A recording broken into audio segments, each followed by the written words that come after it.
just orienting everybody to each other, because I think we really still don't know each other. And so I'd like you to just introduce yourself, how you got on the commission, you know, nothing long, and then tell us, I'll just say, tell us the name of a teacher that influenced you in your life and why. And we'll buzz around and everybody will go. So I'll go first. I'm Chris Schreiber. I'm the chair of the commission this year. Been on the commission for 10 years, have a private practice in Oakland, plaintiff side. I will say Mrs. Tout, 4th grade.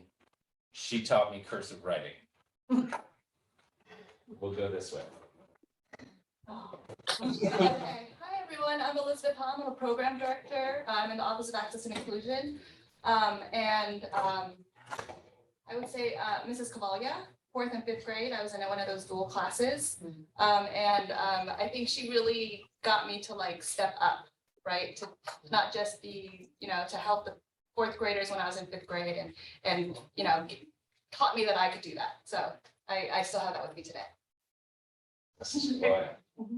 Hi, I'm Erica Connolly, and I've been on the commission, I think, 3 years and going into my 4th, and I got onto it because a friend was like, oh, it's a great way to give back and you meet interesting people, and I thought that was a great opportunity.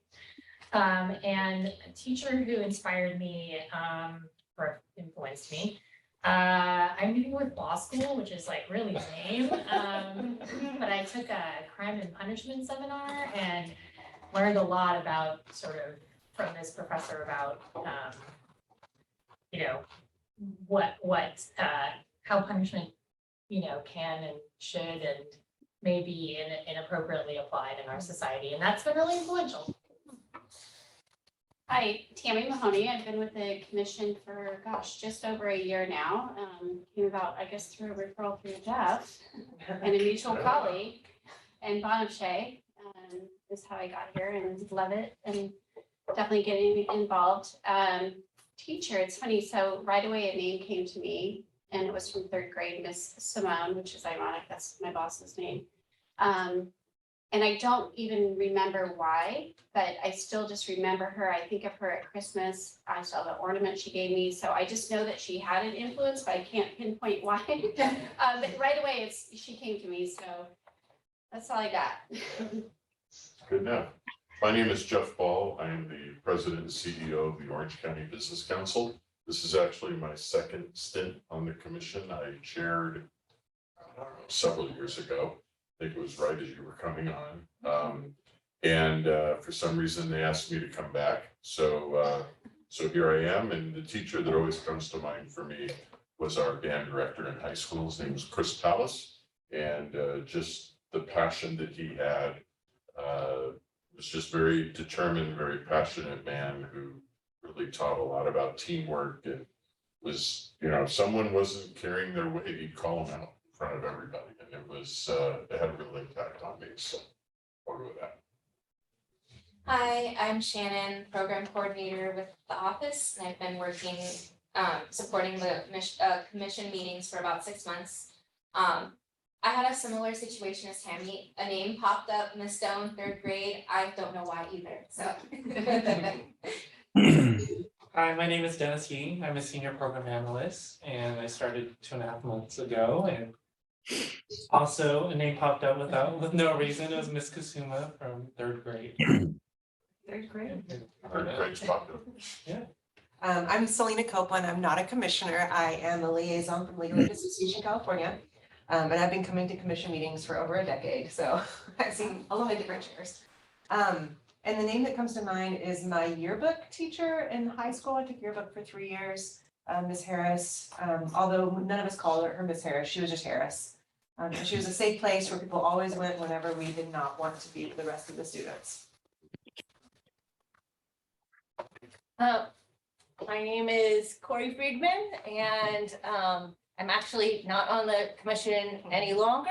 My last meeting was my final meeting, and I'm termed out, but so I'm here kind of saying goodbye and getting a chance to see people in person again. And I've been on the commission, was trying to figure out, I think, 9-ish years, something like that. And honestly, the first name that popped into my head was a really terrible teacher named Mr. Walker, who was an English teacher, and he clearly hated his job and came to school with like these yellowed notes from 20 years before that he's been teaching the story 20 years and never has looked at it again. The influence was, I was like, oh, that's terrible. I never want a job like that. Yeah, sorry, I should have picked someone who was, rousing and inspirational, but honestly, he's the one name that I can remember. Hi, I'm Kim Savage, like Corey. We're here for sort of a hi and goodbye. I've been on the commission for 10 years. I have a solo practice doing land use and civil rights in the East Bay. And let's see, a name did not pop into my mind. I had to think of what was a teacher I really liked. And there was a high school teacher who was an English teacher who taught me about taking a deep dive into literature and philosophy. I thank him for that. Hi, everyone. My name is Dawn Wing. I co-direct the Office of Access Inclusion alongside with Elizabeth. I've been the lead staff for the commission for the last 5 years. I've been at the state bar for 7 years. Before then, I was a legal aid attorney. The first person that popped into my mind, this is an easy one for me, was my 9th grade English teacher, Miss Karen Paris. And she would sit with me for hours. English is my second language. She always thought, oh, you have good analysis and you're kind of a good writer, but your grammar is kind of off in your idioms. So she would literally sit with me for hours teaching me like grammar lessons I never learned because I didn't go to school in elementary school and in the country. And so she's really made a difference in my life. Let's hit the Zoom screen, and since you can't see what we're seeing, I'll call you out, and I'll start with our first teacher, Vanetta, our actual teacher here. Well, good afternoon. Such a pleasure to be here. So I'm Vanetta Camp. I'm a faculty at Cal State Long Beach. And my first instructor was actually Dr. Stan Weisner, professor at UC Berkeley, undergrad. And he was inspirational and inspired me to serve with purpose. So appreciate him to this day. Angie, another new commissioner. Yes, thank you. Hello to everybody. It's my first meeting, so we'll see how that goes. I don't have a teacher really that inspired me, but it was my own mother because she was a Girl Scout leader of my troop when I was that age. And she really inspired me that that's what you do. You volunteer, you give back, you make things better. And that's been what I've been doing, I hope. Bonachet?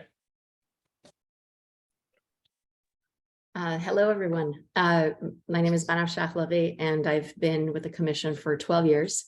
How I came onto the commission was through the nomination of David Lash and the late Dick Odgers. I know many of you know him.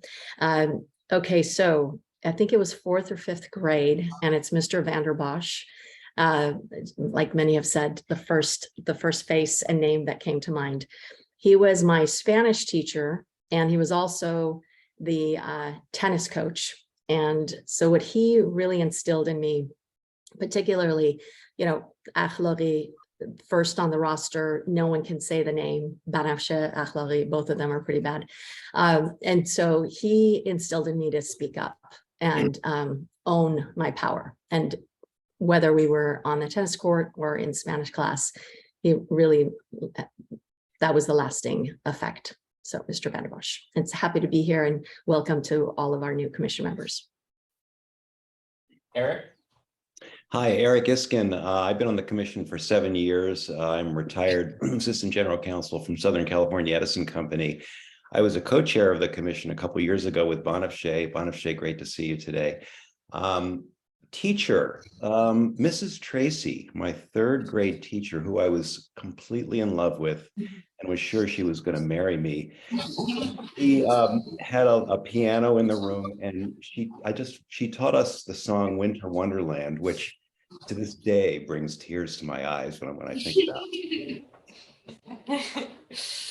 Thanks, Eric. Jason? Good afternoon, everyone. I'm Jason Galkin. It's my second. It froze up on us, Jason. Oh. Okay, I'm gonna come back to you, Jason, and go to Louise. You said me, right, Louise? Yeah. I think this is about my fifth year, my second term on the commission. I'm an appointee of the Judicial Council. My background is varied in terms of, I was the first family law facilitator in our county. I've done a lot of work with legal aid. I was a commissioner for 12 years at our court. And now I do private judging mediation, a lot of pro bono work along the way. My best memory of a teacher who first, a couple came into my mind, but the first one that came in was Mr. Walker, who was my fifth grade English teacher. And he was everything teacher, but I remember him as English. And what I remember is how kind he was. He was this kind to all the students, I mean, even the kind of strange, weird ones. And the other thing that I remember is that one of my best friends got pregnant in our senior year and had to leave, to go to a unwed mother's home, which was what happened back in the 60s. And he knew about it, and I didn't know he knew about it. I only knew about it because my parents knew about it, long story. And he knew that, and he was just so accepting and kind to her, and I've never forgotten that. Well. Hello, welcome new members, and Corey and Kim, I'm so glad that you haven't had enough long meetings. So it's good to see you. Oh no, what else? In 2019, I was looking for legal aid and was having all kinds of trouble and ended up on the commission website, and I just had my daughter. She had just been born, and I was like, I should really stop complaining and start helping out. And so I volunteered and was shocked when Helen called me up and said, want to be on the commission? I was like, yeah, oh gosh, I have to follow through. So here I am, excited to work with everybody. And a teacher that comes to mind is Mr. Constance, 10th grade English. And he pulled me out of class in front of everybody into the hallway. And he said, why aren't you doing your homework, man? And it was the first teacher who ever pulled me aside and wanted truly an answer. And it impressed upon me how important it is to make it personal. It's not just chastising a kid in class. Any teacher can do that, but to say, hey, what's going on? In a way where somebody could respond, in private, was really impacted me and has stuck with me and reminded me to treat people as individuals as much as possible. So, thank you. Amin?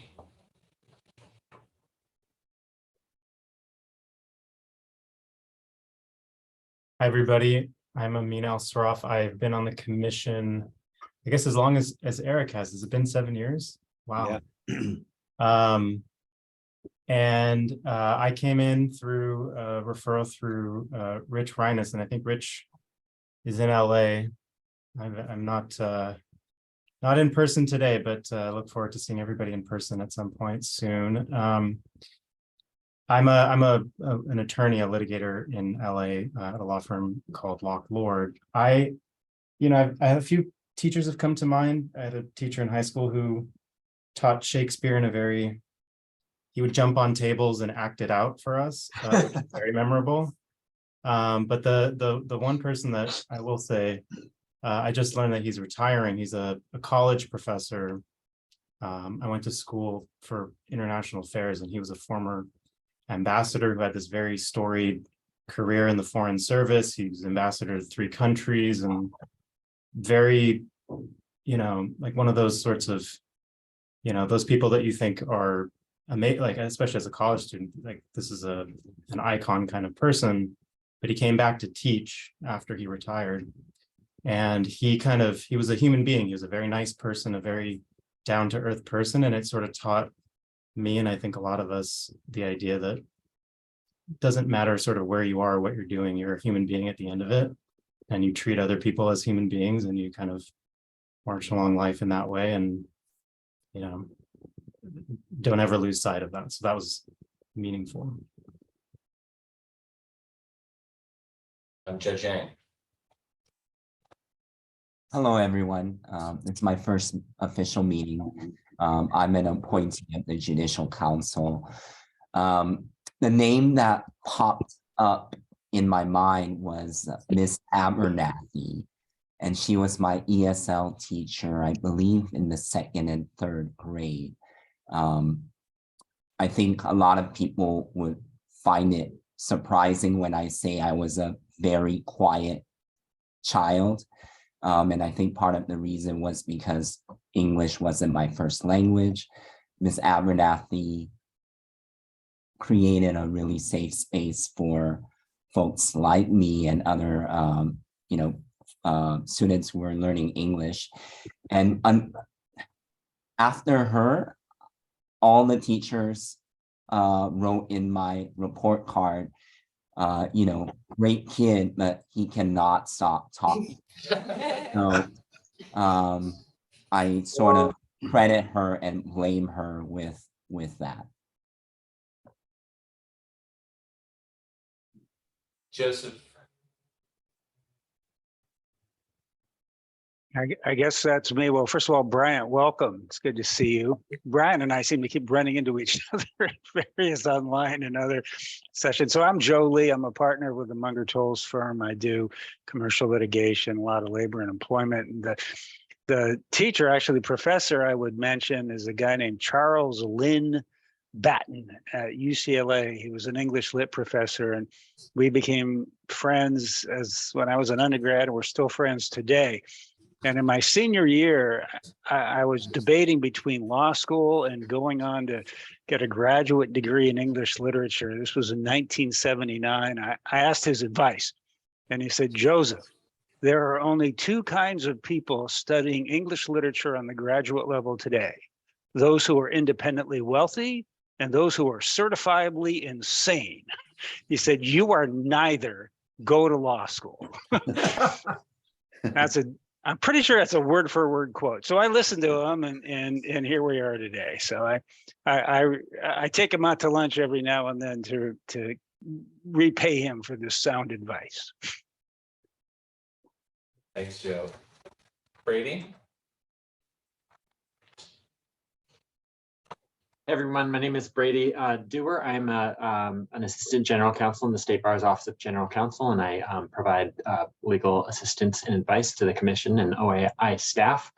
I've been in the State Bar for about 4.5 years. I come from a background in corporate litigation.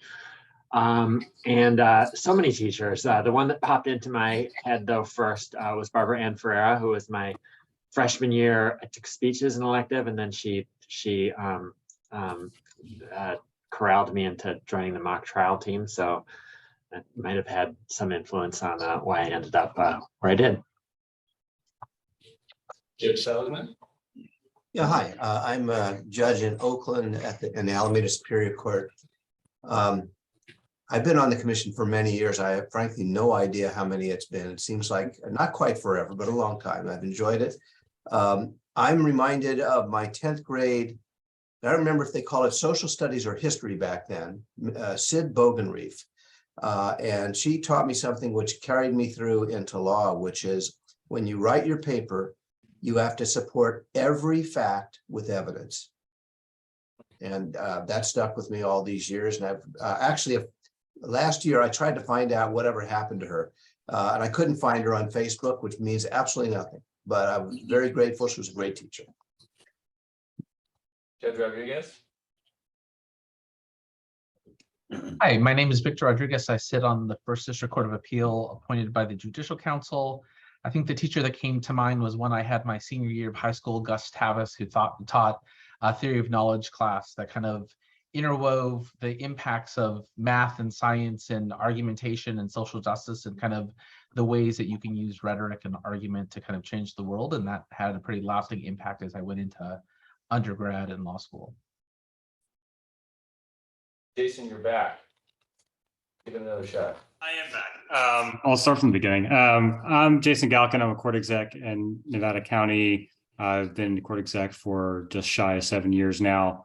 I'll go with teacher as Teresa Risi, who was a former court exec out of Monterey County and taught me in judicial administration, and is the reason why I chose to apply to be a court exec when I did, as opposed to waiting will be another 3 years from now before I tried to shoot for it. So got me into the career nice and early so that I was the youngest in the state at appointment when it happened.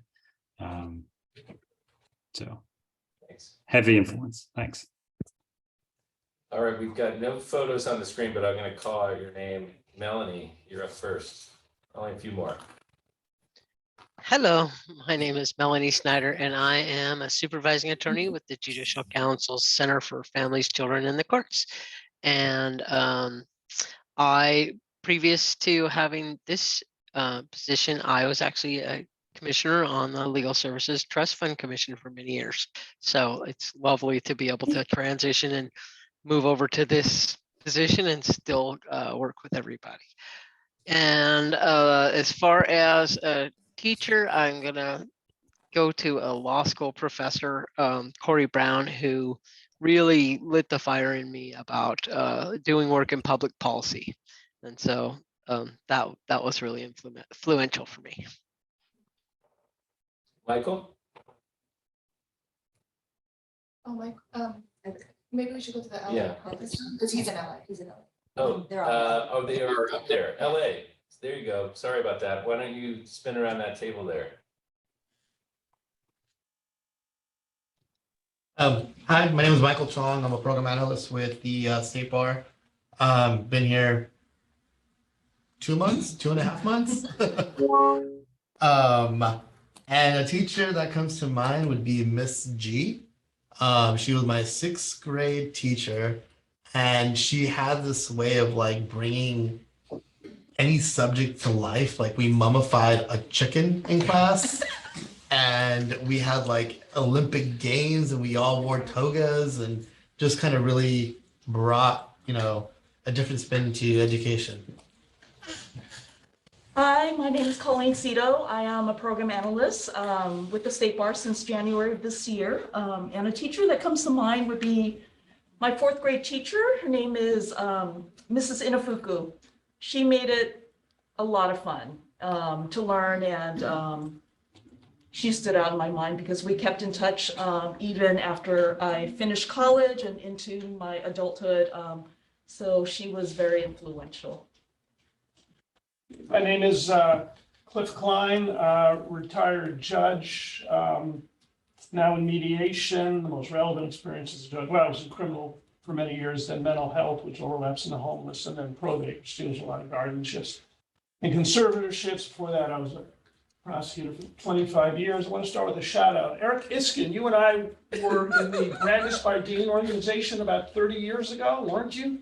Wait, and I'm sorry, in what? Brandeis Bardeen? Yes. Yes, Absolutely. we were friends. You made a bigger impression, obviously, than I did. Wow. But anyway, in fact, I couldn't get your email address. I was going to catch up. All right, so I've had 3 great teachers in my lifetime. You have to know that because you always get these security questions. Name your favorite teacher. Right. One you can all tell, and that's Modern American Poetry online. Al Filler's terrific class, inspiring. It just ended yesterday. Great guy. But the one that really stands out is Chuck Quigley, my 6th grade teacher.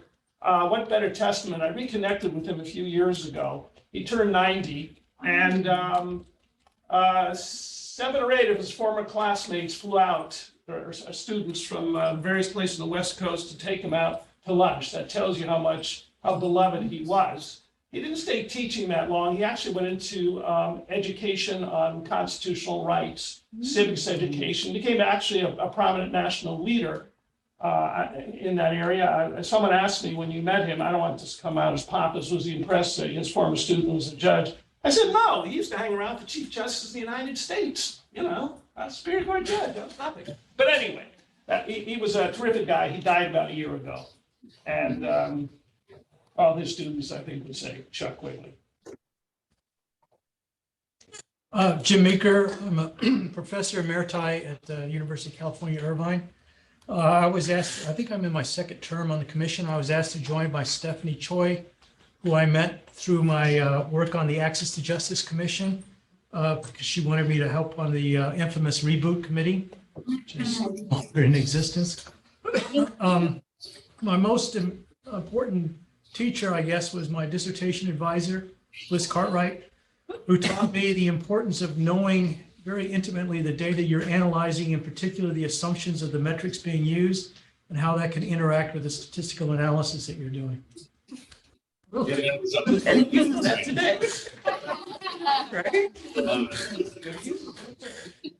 Catherine Blakemore. I have been, this is my third year, I think, on the commission. I was filling a term of someone who had left and was recently appointed by the Senate Rules Committee. And my background is as a legal aid lawyer and director for about 40 years. And the most influential teacher for me was an adjunct professor in law school, Michael Lightfoot, who not only was a great writing teacher, but persuaded me after my first year to work in his firm on a case that involved a man who had been sent to federal prison for conviction of a bank robbery, except that he actually didn't do it. And we were doing a civil rights case. The police officer that was the primary witness had actually taken a fingerprint card from a juvenile record and lifted the toner from that rather than at the bank counter, and the chemical compositions of the two are actually different. And so we were able to use that as a basis for not only getting him released, but also getting a civil rights judgment, which was the largest in the Southern District, or the Central District at the time we brought the case. So inspired me to do like good things with my law degree. Hi, everyone. I'm Rich Reines, no longer on the commission. Pleased to be here and see a lot of old friends and some new friends, I hope. I was appointed, I think, in 2012 by the Chief Justice and re-upped with the State Bar and the Judicial Council, I think, during various periods. I also served as co-chair with a lot of help from Corey and Chris on the working group that the State Bar convened to study the existence, the continued existence of this commission and whether it should retain its size, which was really a remarkable experience. And I miss all of you already. I did want to say that my favorite teacher was a high school teacher named Salvatore Acapeni, renowned for having driven an Edsel. Many of you don't know what an Edsel is, but more of you do. And I remember him distinctly because he taught me the beauty of the humility of Mahatma Gandhi. Okay, I guess it's my turn. My name is Pamela Bennett with the City of Los Angeles. I work there as a legal secretary. I came across the State Bar via research with somebody else. I put a pin in it. I said, I'm coming back to that. And I'm so glad that I did. I was appointed in 2019 to the State Bar Trust Fund Commission. My favorite teacher is Ms. Hicks, who taught me to really be comfortable, relaxed, and enjoy math. She took the time to make sure, she walked around the room to make sure everyone got it. And at that point, I got it. So she always comes to mind. She is a security question. But yeah, so I'm grateful to be a part of this group. Hi there, I'm Heidi Slater. I am a senior financial analyst with the Office of Access and Inclusion. I started in January. I do come from the legal aid sector previously. This is actually the second time today I've answered this question. We had this question at my son's school this morning, so I've had time to think about it.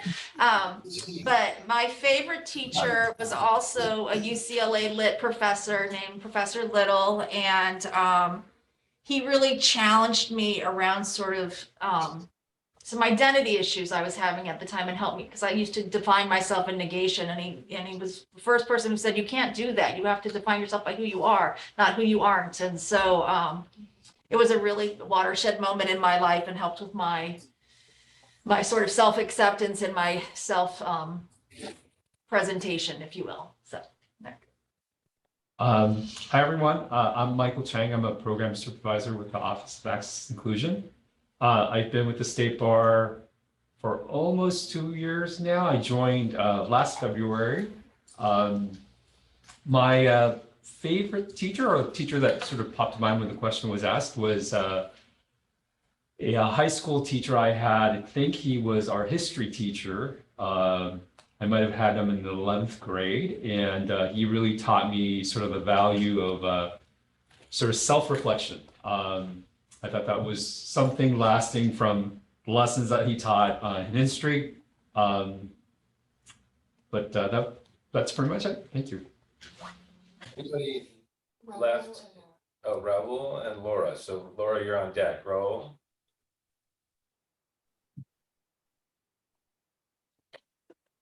Hi, I'm Raul Duran. I'm an assistant general counsel in the Office of General Counsel. I've been with the bar since May, so just a few months. And teacher, I'd say my sophomore English teacher in high school, who I think just taught me how to appreciate good writing.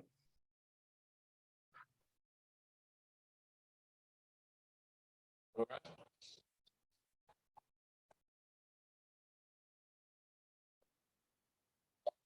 Kim, I'll give you a shot too if you want it.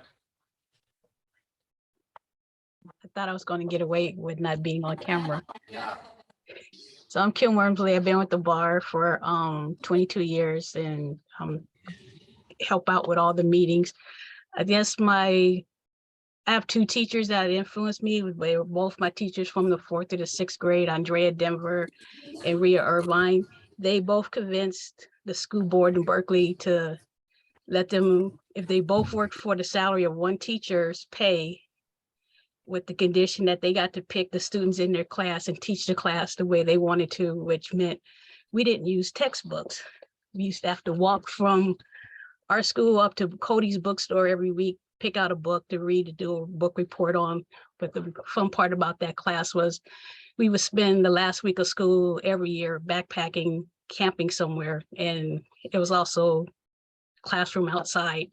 So everybody thought that we were just getting away with being on camping trips. We were also still in school. God bless Berkeley. I know. Well, listen, we don't normally spend that much time getting introed, but we have 5 new commissioners joining us, 4 on the call today, and we work very closely together with each other. And so I'll just say I'm grateful to have sort of heard a little nugget from everybody, including State Bar staff, about that. And I'll let you sort of take your own lessons away from that. I'll just say shouts to the teachers who influence us. And it's a reminder of gratitude and impactfulness. You know, sometimes you don't know who's going to land and when, but they do. So I'm grateful to your teachers and for your sharing those memories. Thank you. So I'm going to just call out the commissioners who are new, and you haven't introduced yourself, but I want to say special welcome to Vanetta and Angie, Justice Rodriguez, Judge Yang, and he's not here today, but Xavier Vargas is not on the call today. But welcome to the commission. Like I said, we won't normally spend that much time on introductions. Fear not. We fill the meetings up with other business, I assure you. So that was good for me anyway. Another sort of a good time gratitude moment is we do have 3 former commissioners. The last commission meeting was their last meeting, and they're here today. Rich and Corey and Kim. We have been apart and not in person. And so I'm grateful that you both that all 3 of you came back to see us. And I want to just, for the record, thank you three for your service. I worked very closely with all three of you for the time I've been on the commission.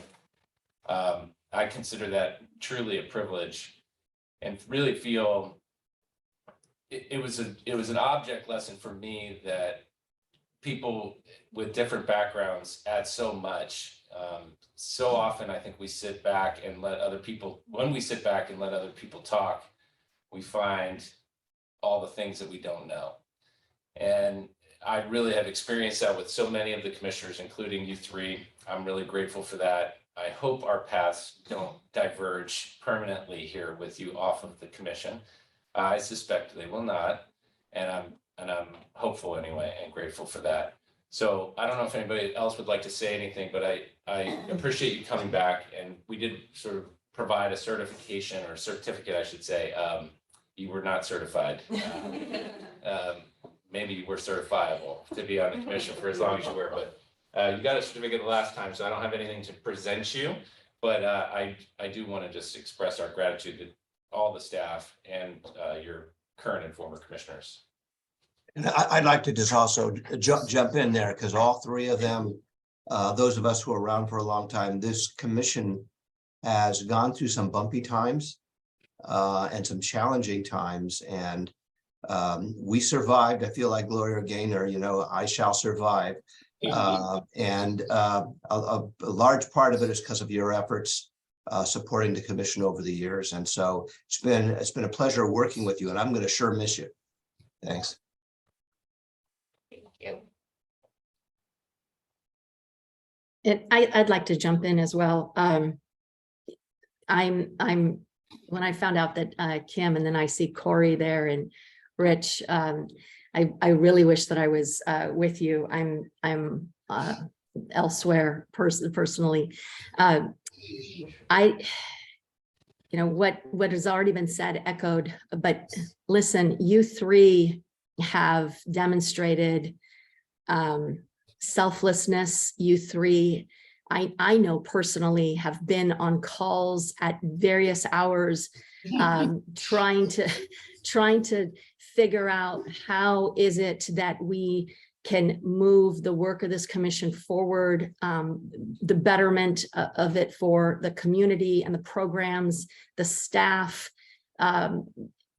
holding the gravitas of our work inside the state bar, and also the reputation of the state bar. I mean, how many things you guys were juggling, and holding full-time jobs, and being family members and parents and the rest of it. So, when you hear how many years each of you have devoted to this work, what is it, Christian? Is it basically 3 decades among the three of them in terms of what they have done, and mammoth undertakings for each of you? So I'm right there with Brad. I cannot tell you, how much you're going to be missed.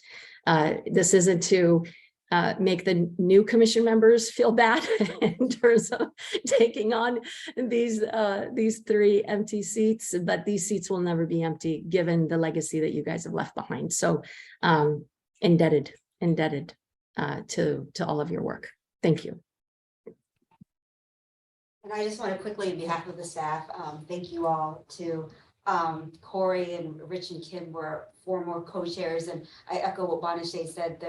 We're always available and gracious with staff. Many late night calls and weekend calls, and like Judge Sunderman said, we've gone through some turbulent times, and I feel like not only have we survived, but we have thrived in the last few years. And you can look around, and there's a lot of new staff. It's a testament to kind of the growth of this program. It's not just about the money that we are distributing, but there's been a lot of new projects funded. Like this commission and this office has made a real difference in California, and I'm really proud to work here. I'm really proud and feel so much gratitude to having worked alongside you and learned so much from the 3 of you. I feel like we should say something. Yeah, we're gonna dig in, so feel free to say something now if you'd like. I also don't want to make anybody stay that isn't, you know, a commissioner, so you're welcome to sort of, you know, use this as an opportunity to say something, and then if you must go back to work, as Yes, many yeah, of you yeah. might. I mean, I'll just say briefly, I mean, it's really humbling to hear what people are saying. I mean, I've really enjoyed being on it. I forgot to say that I was a legal services attorney at 3 different offices, and that's really what led me to do this. When I think I was still in legal services when I came on the commission, and then I peeled off and started my own thing because of juggling as a mom and everything. But for me, it was particularly important to sort of help move forward in a different way, access to justice. And so I was honored when I was selected to be on the commission, and I really learned a lot. I did really work hard, and so I encourage the new members to do the same. Work really hard, really dig in. It's incredibly rewarding. There's a lot to learn, and I probably for the first 10 meetings did not say a word because there was so much to learn. But I would say don't follow that path. Just dig in and learn a lot, and it's just really, really important work to do. Thank you. And I'll just say that it's been an incredible privilege to be on this commission. I'm so glad that I joined it. It's really been remarkable, and I've got to meet so many wonderful people. And I was just thinking about how much time has gone by. And when I first joined, we were still dealing with the aftermath of the 2008 financial crisis. And then we gradually dug out of that hole, or not really, interest rates eventually started to go up, and then there was the COVID crisis. So I feel like I've got 2 bookended crises. And then also, as Rich mentioned, there was a time when the continued existence of the commission was in question, and now we are codified in statute. And overall, I guess I would just say that I think this commission is great, because I think people are always focused on the clients who are receiving the legal services, and that's been just a guiding light for everyone, is, you know, remembering the purpose here is to get legal services to people who need them and can't afford them, and how important that is. And as long as people are keeping their eyes on that, then good decisions will be made. And I also just wanted to say that the staff has been so wonderful, and I've learned so much. So thanks to all of you, really, Elizabeth, Juan, and everybody. I'm very, very grateful for my time on the commission. Thank you for giving me a chance to ramble on too. I will say, as I say my goodbyes, how enriched I've been by working with all of you, staff and commissioners all along.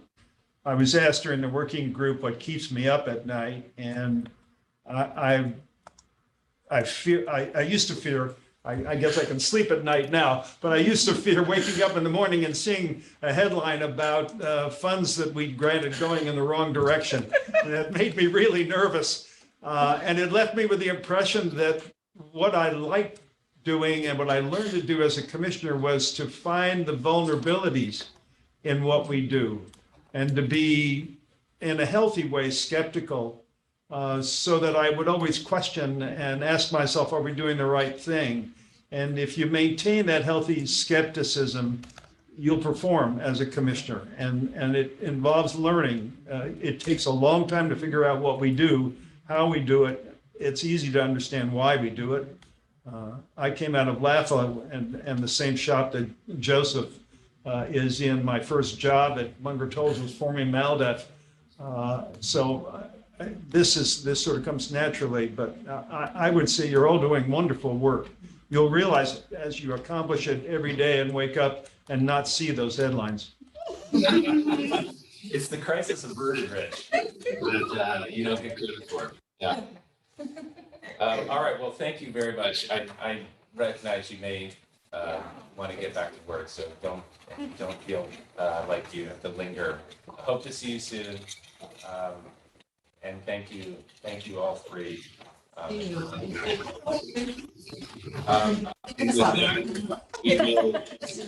Executive business, which you recognize, and we'll start with. Did you work at the White House?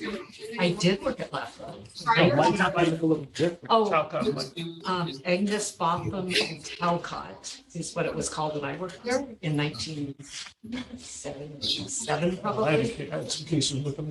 Did you? Yeah. And Carla Wheeler was there. The ones Yes, sir. Wait, I'm gonna stop. I'd like you to say something. Oh, my. Okay. Well, Yes, I thought- please do. I'm so sorry. That's okay. No, I thought since it My didn't- head was 2023 for you. Please do. You're still on the. See, I thought they didn't mention my name. I get to stay, but that's okay. But I did want to say I was grateful. I am grateful for this opportunity to meet wonderful people. And it showed me that you can have 20+ people in the same room having what kind of a conversation? I think it was. A healthy conversation. Ending about. Robust discussions, right? No one is respecting anybody. We're having, our agenda is our focus, so we can behave when we're in public. And I do want to say about Mr. Rich, he taught me when I first joined, I would watch everybody. And I just recall one point we were in a discussion. He raised his hand to speak. He wrote down what he wanted to say first. Then he raised his hand to speak. He waited his turn. He said what he had to say and he shut up. So I have to practice that. So when I'm excited about something, calm down, write it out, and then go. So it's been a pleasure to get to know all of you. And I do look forward to coming back. I don't know when, but I look forward to being part one more. Well, before you walk out, let me say one thing. Okay. When you spoke, I really appreciated it. Okay, it wasn't too much? Yeah, no, ma'am. Okay. It definitely was not. And I think, the thing that stands out for me is that when you spoke, I found everything that you said to be really important. And I was really grateful for that. And so, I want to appreciate you as well. And I'm grateful that you came back today too. So thank you for your service on the commission. Thank you. And I did receive my certificate. They really did. They colorized my picture that I submitted, and it's really cute. Thank you. Hi, good to see you. You too. All right, roll call. Schreiber, Here. Al-Saraf, Here. Connolly, Here. Aglagi, Here. Ball, Here. Fightmaster, Here. Blakemore, Here. Michelle, Here. Campbell, Here. Galkin, Here. Iskin, Here. King, Here. Klein, Here. Cruz, Lee, Here. Mahoney, Here. Meeker, Here. Vargas, Justice Rodriguez, Here. Judge Seligman, Judge Seligman, He is here. He is here. Yeah. Judge Yang, Present. we have quorum. Okay, great. Let's open it up for public comment. And do we actually have housekeeping that you need to read, or is it too late? Should we still do housekeeping? Yes, Michael is going to read housekeeping. Go ahead, Michael. Do you want to do a abbreviated version of the housekeeping? Welcome committee members, liaisons, and members of the public to the Legal Trust Fund Commission. Thank you for joining us. We are using Zoom with the goal to foster a more inclusive environment and effective meeting. If you'd like to comment during the meeting, please use the raise hand feature. To use the raise hand feature by phone, dial *9 on your phone's dial pad to raise your hand. and to the same to lower your hand.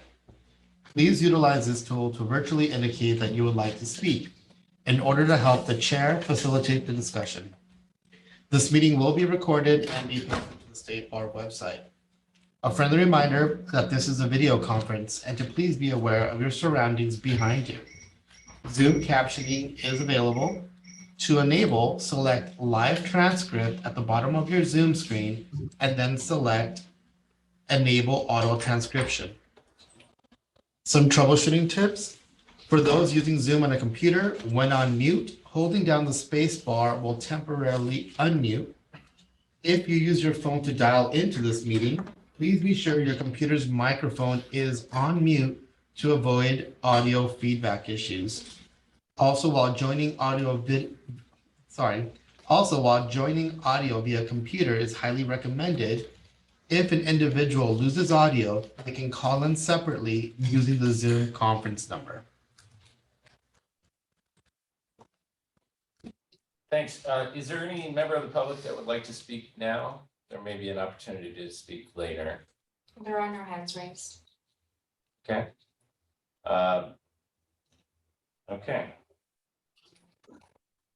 Let's move on to approval of the minutes from the last session, August 12th, which you should see in your board packet. I will entertain a motion to approve the minutes. Hey, Chris, I have one comment on that. I note that I'm noted as abstaining on items B, C, and D, the approval for partnership grants and the IOLTA and EAF grants. And I only abstained for Bates Sedek on those three. So that may be an issue with respect to how we're recording these votes. So I just wanted to note that my abstention was limited and I'm noted as abstaining. I mean, I supported the motion in all three of those cases, other than the abstention. Yeah, Otherwise, I'm in favor of the minutes. Yeah, there were other abstentions as well for program specific abstentions. And so I appreciate you raising that. What we can do is, maybe we won't vote on this item. I can propose that, and we'll go back and do one more swoop. The other thing is, it's a different template, so I don't know when whoever is taking the minutes might have gotten confused. So let us do one more check, and maybe we can vote on both approval for this meeting and the last meeting. I think it's the commission meeting. I think that's a good idea. So we'll table that motion and withdraw. Yeah, withdraw the motion. Thank you. So we'll table this agenda item and have it sorted for December. Eric, thank you for raising that, because I think there were several of us who abstained from specific programs. So thank you. Okay, next item on the agenda. This is sort of where we get into the meat of things. Number 5, take it there, 5.1. This is just a brief item. We have 5 new members and we have 4 commissioners that were present today that have departed. We actually had additional departures. Catherine was reappointed, but it's a reminder, and I just wanted to sort of lead this meeting with the idea that we're sort of in a constant recruitment effort, and it's really incumbent, I think, in part on commissioners to keep this in mind. If you have members of your communities that you believe would be a good fit for the commission, because term limits are essentially going to be rounding people off of the commission on a very regular basis, it'd be very helpful to have a standing and or rolling pool of applicants. So I won't say more to belabor the point, but please recognize that we do have recruitment needs, and we had an amazing pool of applicants last time, out of which our new commissioners emerged. But it was great to be able to get through so many applications and to have so many qualified candidates. So please keep up the good work. Please find qualified folks to apply. And that's all on that point. Juan and Elizabeth. We just wanted to provide a really quick update from the Office of Access and Inclusion. First off, the staff has been hard at work trying to finish up the year. This year we had a total of 39 monitoring visits. We're on track to finish all 39 of those visits. For 2023, we have 34 visits that are up with 2 follow-up visits. The other big thing that's happening in our office currently is that, and in 2019, the State Bar had published a justice gap study. The Office of Access and Inclusion, the staff is going to take a lead on doing a second iteration of the justice gap study that's going to be published at the end of 2024. And we'll keep you all apprised once we have a scope of work. A lot of our grantees use that 29 justice gap study for advocacy purposes and also for fundraising purposes. So it is something that is of interest to our community, and so we will keep you apprised as we get further along. And then Elizabeth has some updates around the diversity inclusion work that we've been doing in our office. Yeah, and actually, since that we've been, Dylan brought up the justice gap. So one of the significant findings from the 2019 study was that in addition to a justice gap, there's a knowledge gap. So folks don't understand that their life issue may be solved by a legal solution. And so one of the projects that we've been partnering with the Access Commission on is developing a communication strategy around the knowledge gap. And so we're really excited that we will be launching some test messaging in the next several months over Facebook and some other social media platforms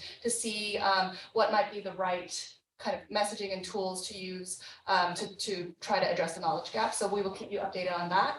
And then related to the diversity, equity, and inclusion work that our office also does, I'm pleased to let you know that we will be launching a DEI leadership seal program, so diversity, equity, and inclusion leadership seal program. And the purpose of the program is to encourage employers of California attorneys to publicly commit to advancing DEI in their workplaces. And so if I think we brought to your attention the diversity report card at our last meeting. There's calls to action for legal employers and attorneys in the report card. And so based off of those calls to action, we've identified 10 action items that employers can take to advance DEI. And if you do a certain number of them, you can get bronze level status, silver, gold. And then the State Bar will be featuring those employers on our website and some other kind of social media, other types of uplifting those good employers. And so the other thing I wanted to point out with this is the State Bar itself as an employer will also be pursuing the leadership seal and will be sharing its progress and its journey on that. And so if anybody's employer is interested in participating, I'd love to talk more with you. And many of you know Danielle, who's worked so much on many of our grants. She was the lead staff on this. And so please reach out to either Danielle or myself. And we're hoping to provide some technical assistance to our grantees if they wanted to be part of the Leadership Seal program. Obviously, it's not a requirement, but we would encourage participation from our grantees. Is it firms or? Yeah, firms, in-house legal departments, government agencies, anybody that employs a California attorney would be eligible to participate. And no size requirement? No. Interesting. Mm-hmm. Yeah. Okay, great. Thank you. Okay, that's actually a good transition from the knowledge gap into our work plan. So, Great. Go on, take it away. So normally at this time every year, we approve our work plan and then it gets presented to the Board of Trustees at their first meeting of the year for approval. There's one substantive difference this year in that we're still going to talk about the work plan, but because last year there was legislation that passed SB 211 that codifies the Commission's authority, we will no longer need approval from the Board of Trustees for our work plan. However, Chris and I thought it would still be a good exercise to go through to kind of talk about what our priorities for the year are. And you'll see, I'll show my screen in a second, and this was included in your meeting packets, but most of the work is the routine work, but it's still nice to kind of get that 30,000 foot overview of what our year is going to look like. Let me share my screen.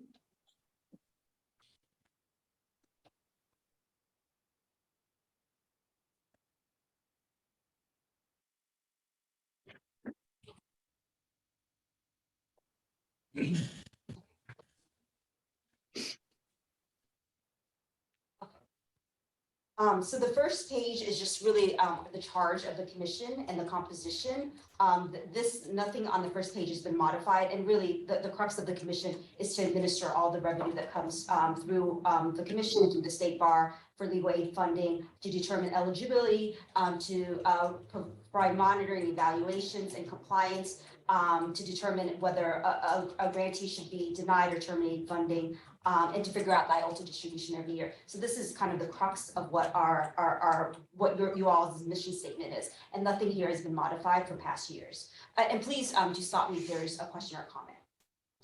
And then you'll see starting on the second page, and I put in track changes. This work plan is based on last year's work plan. What you'll see on the first column, it used to say strategic plan, goal, and objective because it used to track the state bar's strategic plan. I removed that because obviously with the independence of the commission, you can choose to, track the strategic plan, but you're no longer required to, and that's why that first column is modified. The second column is kind of the line items of the work plan and then the deadline. So I'm not going to go over every kind of line item, but I'll just kind of talk about it in broad strokes.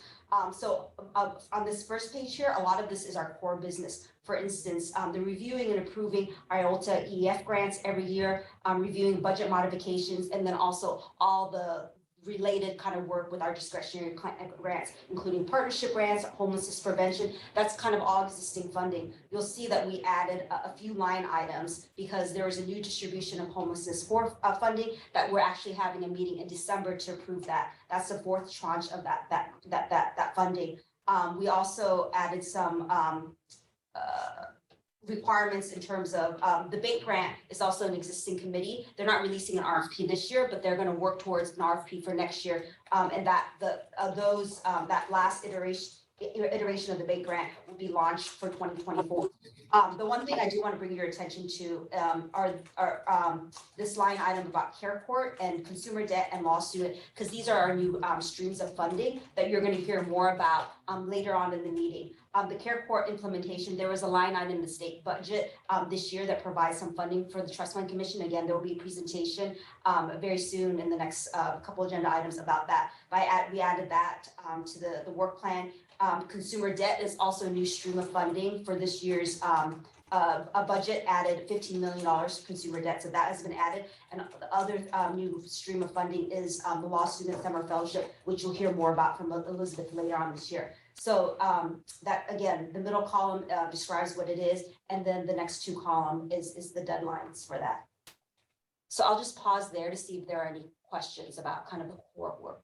Duan, I had a question about actually what's on the next page. Oh, yes, and the next page is where we probably should discuss a little bit more. And I'm sorry, and then we also added Cal FHA foreclosure. Earlier this year, the commission entered a contract with the California Finance Housing Agency to distribute some foreclosure money. And so that money has already been distributed, and now we're in kind of compliance mode and reporting mode. So that's still ongoing, but it's not a heavy lift as it was.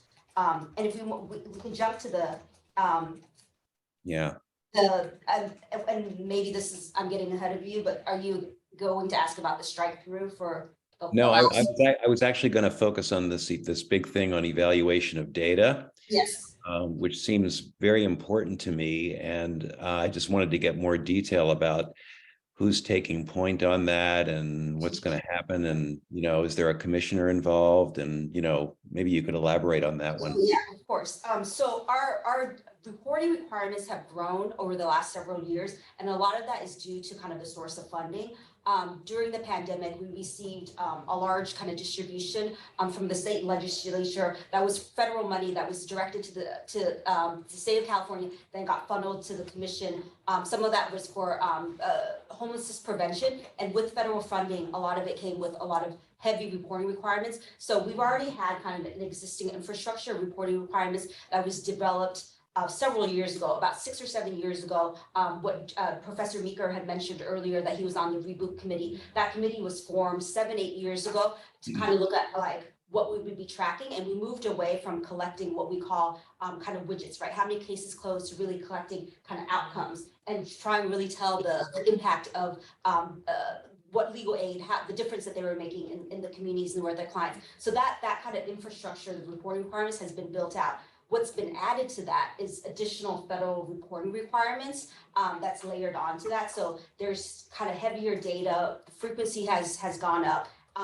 And so we do ask a lot of our grantees heavy reporting for all of our grants now. that all the reporting requirements, what's decided and what's going to be collected, gets filtered at the committee level. So, for instance, Eric, for partnership committee, your respective committee will determine what are kind of the baseline requirements. What do we need to do? What's our contractual obligation, kind of our legal obligation from that source of funding? And then after that, then that committee will determine whether there's additional kind of reporting requirements that you want to add on. That then always, if there's an addition or a subtraction from a reporting requirement, that always goes back to the commission as an ultimate determination. Staff has authority to make kind of technical changes, and we're like streamlining kind of questions and stuff, but we don't make any substantive call. That all gets done at the committee level, and then will get shared at the commission level. And that's with all of our kind of the work of the commission. Everything is done, really, not everything, most of the things are done at the committee level. That's where all the groundwork gets done, and then it comes to the commission to get approved. So I don't know if that answers your question, Eric. I guess what I was reading, maybe I was reading into this more than I should read into it, but I was kind of reading into this an idea that there's going to be some kind of a report generated that would evaluate outcomes and the effectiveness of programs. Because I'll say, with respect to my committee, the Partnership Grants Committee, yes, we do require the projects to file reports, but candidly, we don't do a whole lot, at least I don't, maybe staff does, to actually look at them and evaluate them and figure out if people are doing a good job or not. So, that's kind of what I thought maybe was going on here. Maybe it's not. Yeah, that wasn't the intention. This was about collecting the reports and the evaluations from our grantees. What we have discussed internally is, now that we have all this great data, what is the next step to this? We definitely want to share this data. We think it's really robust, and it could really help kind of inform policy decisions at the program level, and maybe larger at the state level. Maybe that would help inform some of the decisions that the legislature is making, or at a regional level. We're kind of not quite at that phase, and you're going to get a glimpse of some of the data at the December meeting, at the March meeting, because we're finally at a stage where the last 2 years we've been collecting a lot of data. The reports are now starting to be due to the Department of Finance. We've already sent up drafts to the Judicial Council. They've approved the draft. We're waiting to kind of publish it and share it widely until those reports get remitted to the legislature. Once that does, then we'll share the report with you all with kind of a recommendation of what we want to do with that data. And just to give you a preview, Elizabeth and I have already started talking about perhaps one thing that we can do with the data is put it on the State Bar website. Not the data is very large, but some very curated, edited version of it that's user friendly. I don't know if you all had a chance to see the State Bar's diversity report card, where it's very interactive, where you can drill down to the county. We're hoping maybe if we could do that with county level. So say you can zoom into a certain county, you can see how many evictions we prevented in a certain county, how many clients we helped, broken down by demographics, because we actually do have that data for the first time. If we're able to do that, maybe that can inform kind of, or show kind of the gaps in services, and that can help programs and help us when we go to determine discretionary funding. Again, this is a kind of a long-term plan. We are at the very first step, and you'll see that rich data at the next meeting. We haven't quite thought, Eric, about like evaluating I think the way you're going into and really seeing like, I guess like how successful and how valuable, we haven't kind of tackled it from that. That's not to say that if the commission wants to go into kind of that direction, I think we can certainly build that in as an agenda item and see how we want to move. But that, and I'm sorry that wasn't the intention of this particular work. No, thank you. That's yeah. It's of interest. Chris and I can brainstorm, and perhaps sometime next year we can make a full agenda item on it. No, that's helpful. Thank you. And I realize that what I'm asking for, frankly, would probably require more staff. I mean, it's just very time consuming to do a really intensive, useful evaluation of the sort that I'm talking about. So anyway, I appreciate your answer. I'll look forward to the report, to what you're going to produce. Bonachet, just one quick second. One thing for the new commissioners and maybe the newer commissioners, just to ground this conversation a little bit more foundationally. I think the thing to sort of keep your eye on here is, or the two things that how I think about it. Number one, how much money's coming in and from where? And then number two, how much staff time and what staff time is going to be dedicated to getting that money administered and out the door. And so those two sort of concepts are where I think we need to focus as a commission, because as we all know, or as many of us know, the amount of money coming in has really gone up, and the administrative cost, while generally pretty flat and certainly cheaper than any private funders, the administrative burden has really increased. And I think it's important for us to recognize where that burden is not met by additional funding. So as you look at this work plan and you see what's sort of dropping off and what's being added, I think this is where we have some decisions to make as a commission about how to respond to that, and how and if we can spend money in certain ways to address some of these potential imbalances. Bonachet, you had your hand up. First of all, I agree with everything that you just brought to our attention. I think that weighing out is important, Christian. Just a point that Duan was making, that a thought went through my mind at the point that you said we're going to be drilling down on this data down to the, did I get this correct? Like down to the county level, we'll have that kind of distinct data? Yes, not for all sources of our grants, but for example, our homelessness prevention, the legislation does require us to collect down at the county level. So we do have that broken down at the county for demographics. But for in contrast, our equal access funding grants, it doesn't break down by county. It requires programs to provide that data in the aggregate. So we can't break that down by zip code, but we can with our homelessness prevention. Yes, and I would. Oh, sorry, go ahead. No problem. And I was actually asking, I should have been more clear on the homelessness prevention grant. And then what do we do with that data, Dawn? We share it back out with at the state level? Yes. And then, okay. And then do you know what happens to that data thereafter? Can it? This is the first instance where we're sharing it out. So we have a due date of January. We've already shared the report, and it's an excellent report. Professor Meeker has been helping us with it as well. And you'll get a preview of that report. So we've already shared that report to Judicial Council. They're making minor tweaks, and then they are the ones that actually will be remitting it to the Department of Finance. We don't know what will happen with that data, because this is the first instance where this is the first due date of that report. Because that data could be used in so many other ventures, so many other organizations, for-profit and nonprofit, that are working in this space, that really could use that data. So I would hope to know more about what ultimately happens with this information and shareability. And we can ask the legislature, but I think that we can also be proactive. And if we feel, and I think that you'll agree when you see the data, that's very rich and useful data on like a strategy of how to use that data kind of productively. So we'll be meeting on the commission for your guidance on what to do with that. We'll have recommendations, but we would hope that you can guide us. Great, thank you. Thank you for the work.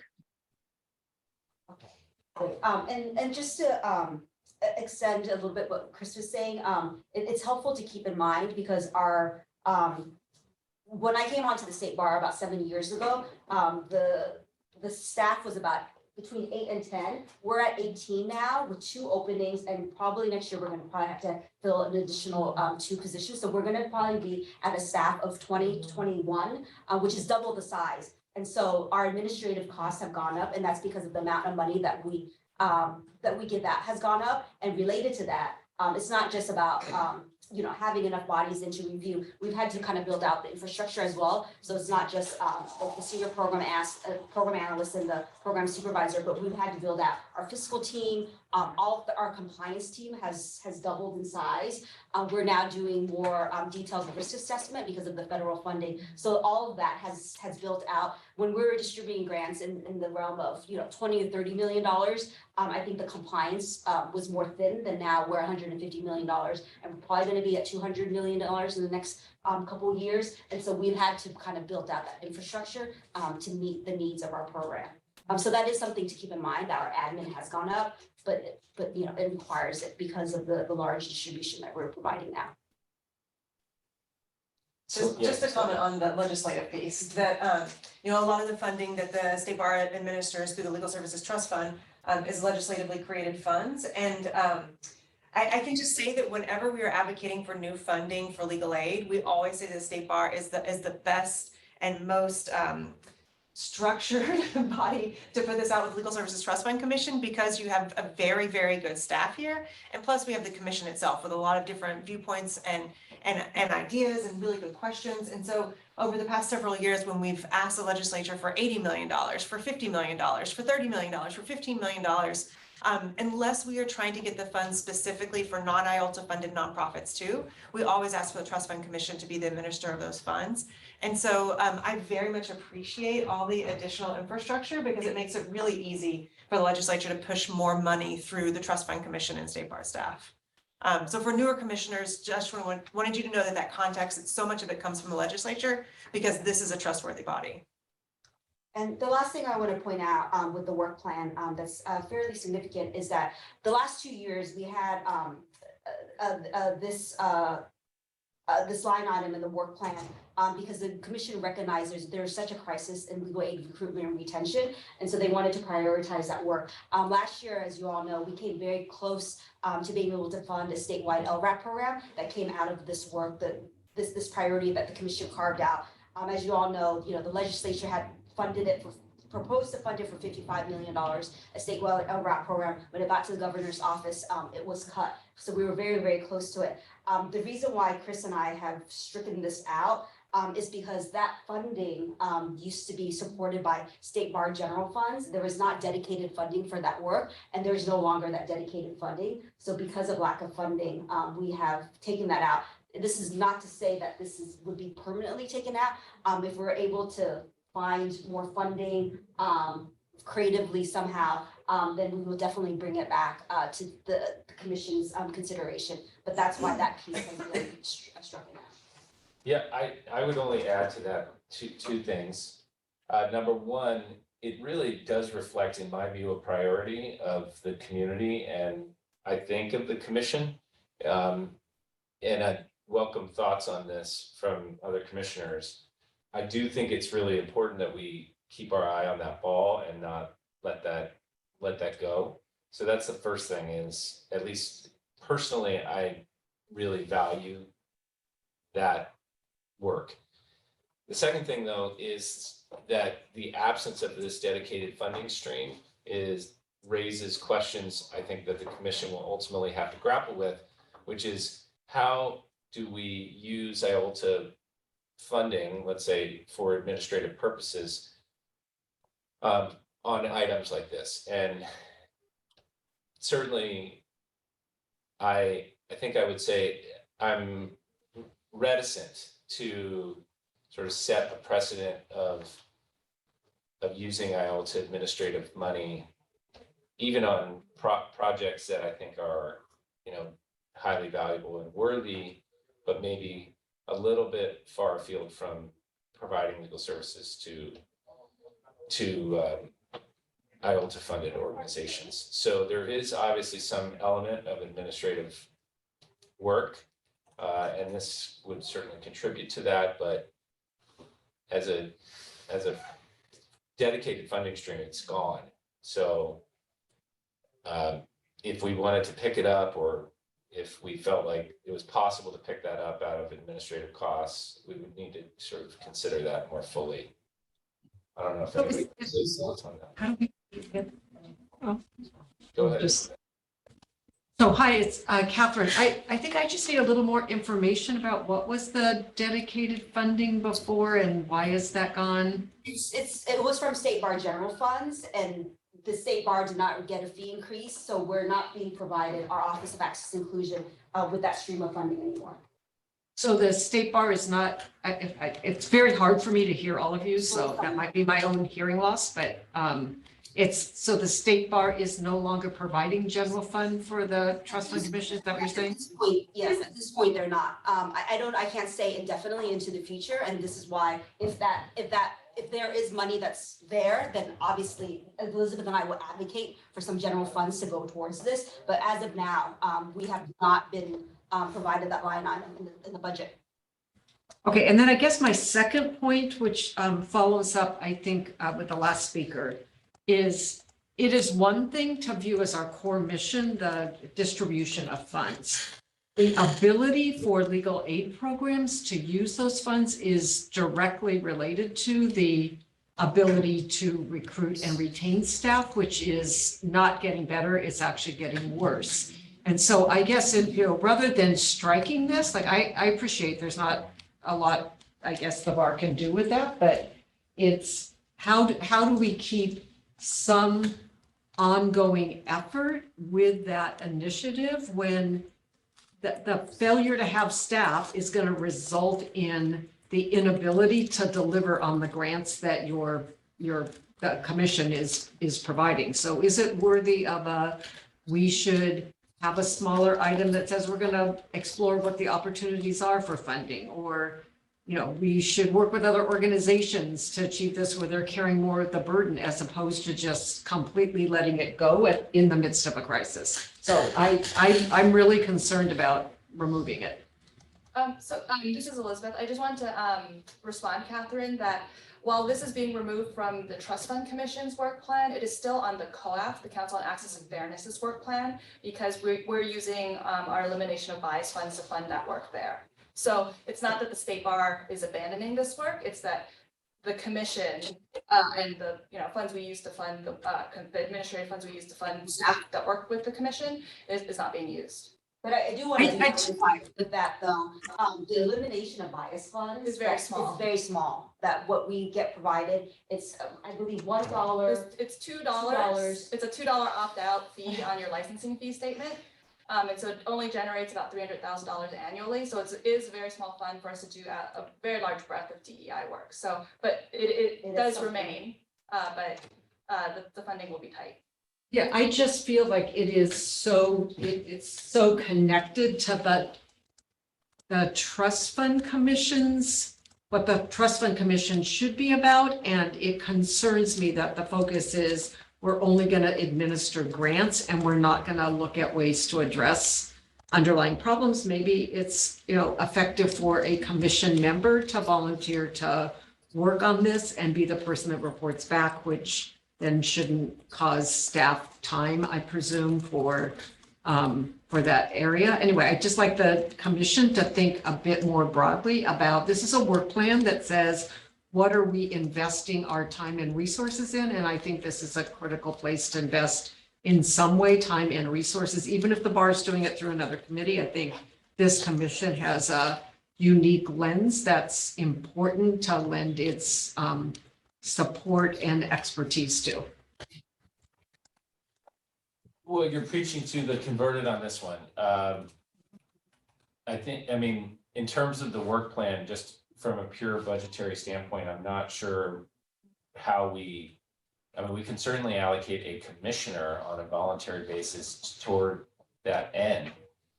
I'm not sure where that gets us in terms of having the money to dedicate staff. And I think as much as I share your view, I guess I'll present the sort of countervailing thinking without necessarily endorsing it, but which is that as we veer off of our sort of core mission, the page 1 of the work plan to administer funds, and we start spending administrative monies on, I'll say related and importantly related issues, the question I think that arises for the commission is sort of where is the stopping point on that? And, I don't presume to have an answer. I think this is a really important work. I can think of other things that are also really important. And I guess maybe this is sort of the place where reasonable minds can disagree about where to draw the line. Again, I'd invite other commissioners to sort of weigh in here if there was will on the commission to spend IOLTA administrative dollars on this work and thus staff time on this work. There would be, it is zero sum to some extent. So I think it's probably important to hear from the community too, Selena, and I don't know if you want to say anything on that, but go ahead, Bonachay, and then Selena maybe. Oh, sorry. I'll go last. Sorry, I'm not No. looking left. No, it's fine. I can go last. I think there's other problem. Actually, I'd love to hear from Selena before I go. I'd like to hear what perspectives, if any, the programs have on this. Yeah, I mean, I would agree with Catherine that the biggest challenge right now seems to be the recruitment retention crisis that we continue to face. And I spend a lot of my time and energy on recruitment, retention, and pipeline issues. And even if at the executive director level, we are having pretty significant turnover. I think that it's not, there are healthy reasons why people leave legal aid. And so I don't want to discount that there are healthy reasons people should not be in the exact same job for 100 years. Like, it's good to have new voices and new people. But there's so much now that we're losing a lot of institutional and historical knowledge, and we're losing people at a very fast rate, which ultimately the impact is on clients, who they get attorneys who are less experienced and perhaps have less mentors with a lot of experience to help them out when a case gets very hard. So to the extent that this commission would be interested in looking at ways that we can recruit and retain attorneys through LRAP programs and other incentives, I mean, I think it's always a ripe issue, but it feels especially ripe now. Just speaking for LAC, there was a period maybe 10, 12 years ago where we started doing work on an LRAP. We supported the various state bills that created our unfunded state LRAP program. And in our community, when we were in the worst of the economic crisis in 2009, 2010, said stop focusing on LRAP. Like, we've got to just get more money into our organization so we're not losing people. But now we're seeing the other side, where organizations desperately want to keep their staff and they just can't keep up with the cost of living in California, the educational debt, and there's a number of factors why we cannot retain people for a very long time. But I would say educational debt is just so huge, and the Federal Public Service Loan Forgiveness Program does not work the way that helps legal aid attorneys. From years 1 through 9, you have to make it all the way to 120 qualifying monthly payments. But in the 1 through 9 years, it's not especially helpful until after you get that forgiveness.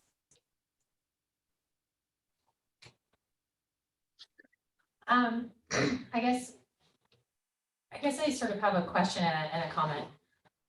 One is, do we have a policy on what counts as administrative costs? That's actually a really good question, and I did have Brady do some analysis into it. And Brady, I don't know if you're on, if you want to share at a high level, but pretty much the IOLTA statute is pretty broad in what you can count as IOLTA admin.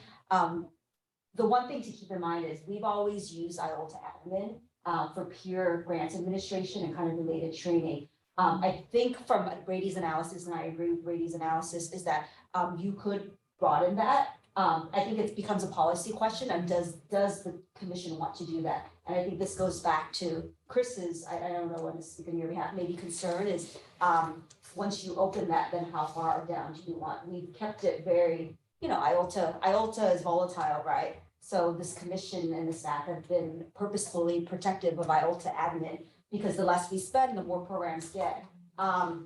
But the statute does enable the commission to spend on admin funds, and I can't remember the phrasing, Brady, you can remind me, to support IOLTA funded programs. There's some very like catch-all phrase that would allow if you wanted to go in this direction.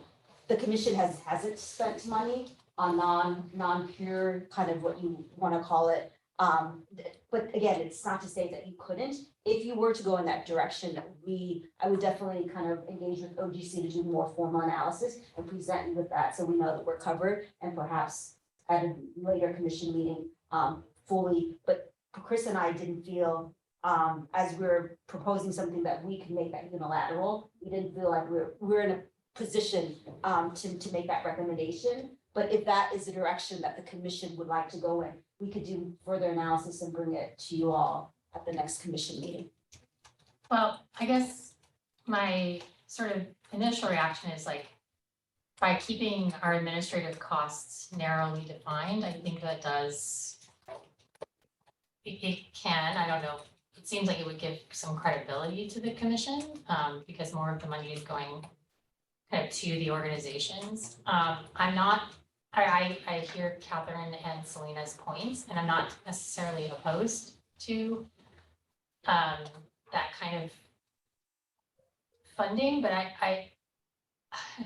I wouldn't want it to be done sort of haphazardly. I think it would need to be part and parcel with like as part of like a policy development under our statute, in part because I think it warrants public comment from the organizations, you know, are people more worried about getting money in the door so that they can pay people? Are they worried about, and I'm not, you know, doubting your perspective on that, but I think it's worth getting input before we allocate that money. Yeah, that's my take on it.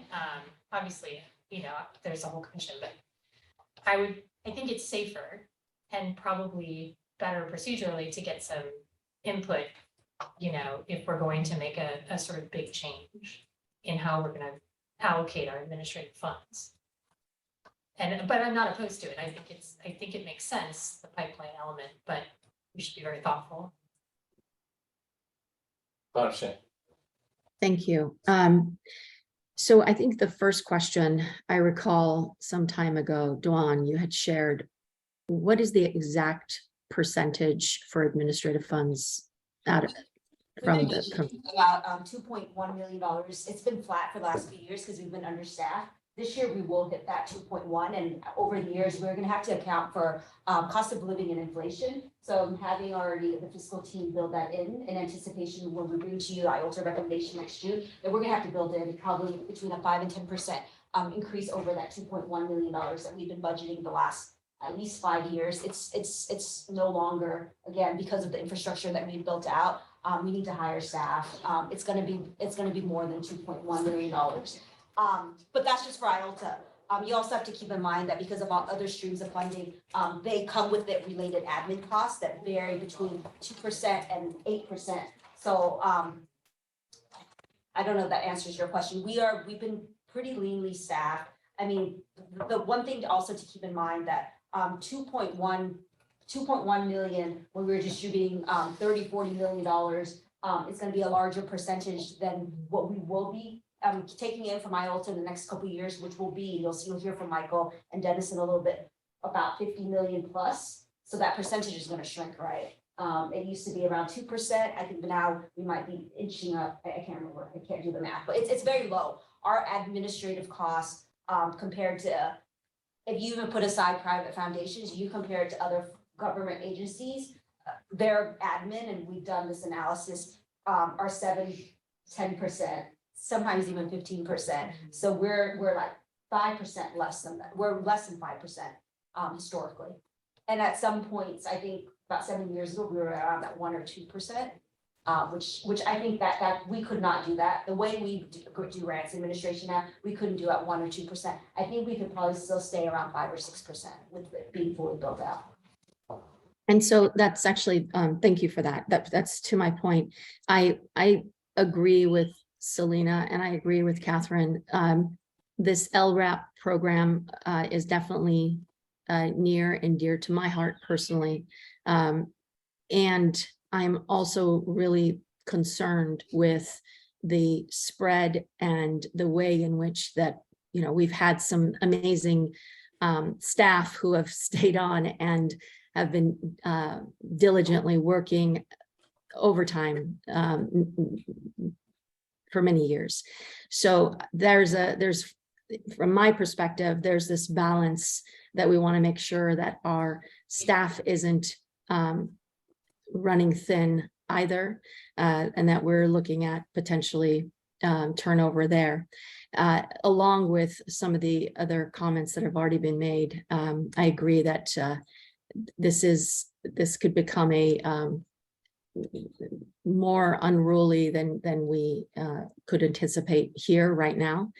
So if the funding is not there, maybe it's a conversation to see how we can get funding for it. My understanding is remind me if I'm incorrect, we tried to receive funding for this. Is that right, for this program? The 55 million, that's the LRAP program, but I think what we're talking here is kind of the staff time, not the funding that. No, I understand. I understand the staff time. It was part of the fee bill that didn't happen, and so because Yes. it was flat, the Yes. the Board of Trustees eliminated this line item as a dedicated funding stream. Yes. Yeah. Thank you. Will and then Jason. Quickly, I think I just got the clarification I was looking for, but Catherine, I want to make sure I understood what you were asking. You were talking about spending staff time to research and track this issue, perhaps seeking additional funding, not using administrative funds to pay for loan repayment. You're just talking about that, using staff time and including it in the work plan to authorize that? Correct. I was talking about including it in the work plan and thinking about options for, staying involved in the issue, which could be some staff time, a volunteer, a member of the commission, or some combination of those things, but not paying for LRAP funds. That would be well outside of what we should do. Well, to be honest, I think we've probably already spent more time than would be needed collectively to go ahead and say yes to that. And I would lean towards including some version of authorizing that in the work plan with that clarification in hand. Thank you, everyone. Thanks, Will.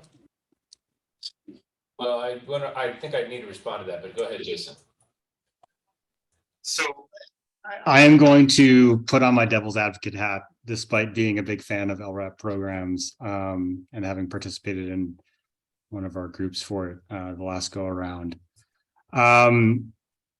So putting on the rules hat, it strikes me that if the authorizing rule of the state bar for our commission says that we administer revenue and other funds, and those funds and funding streams have restrictions on their allowable use cases, which we are in agreement that LRAP and the funding of LRAP programs is excluded from, right? Because we didn't get approval for those fundings. It seems that pursuing administrative expenses for a program that doesn't have a funding stream that is an authorized expense would be outside of our jurisdictional authority pursuant to the rules.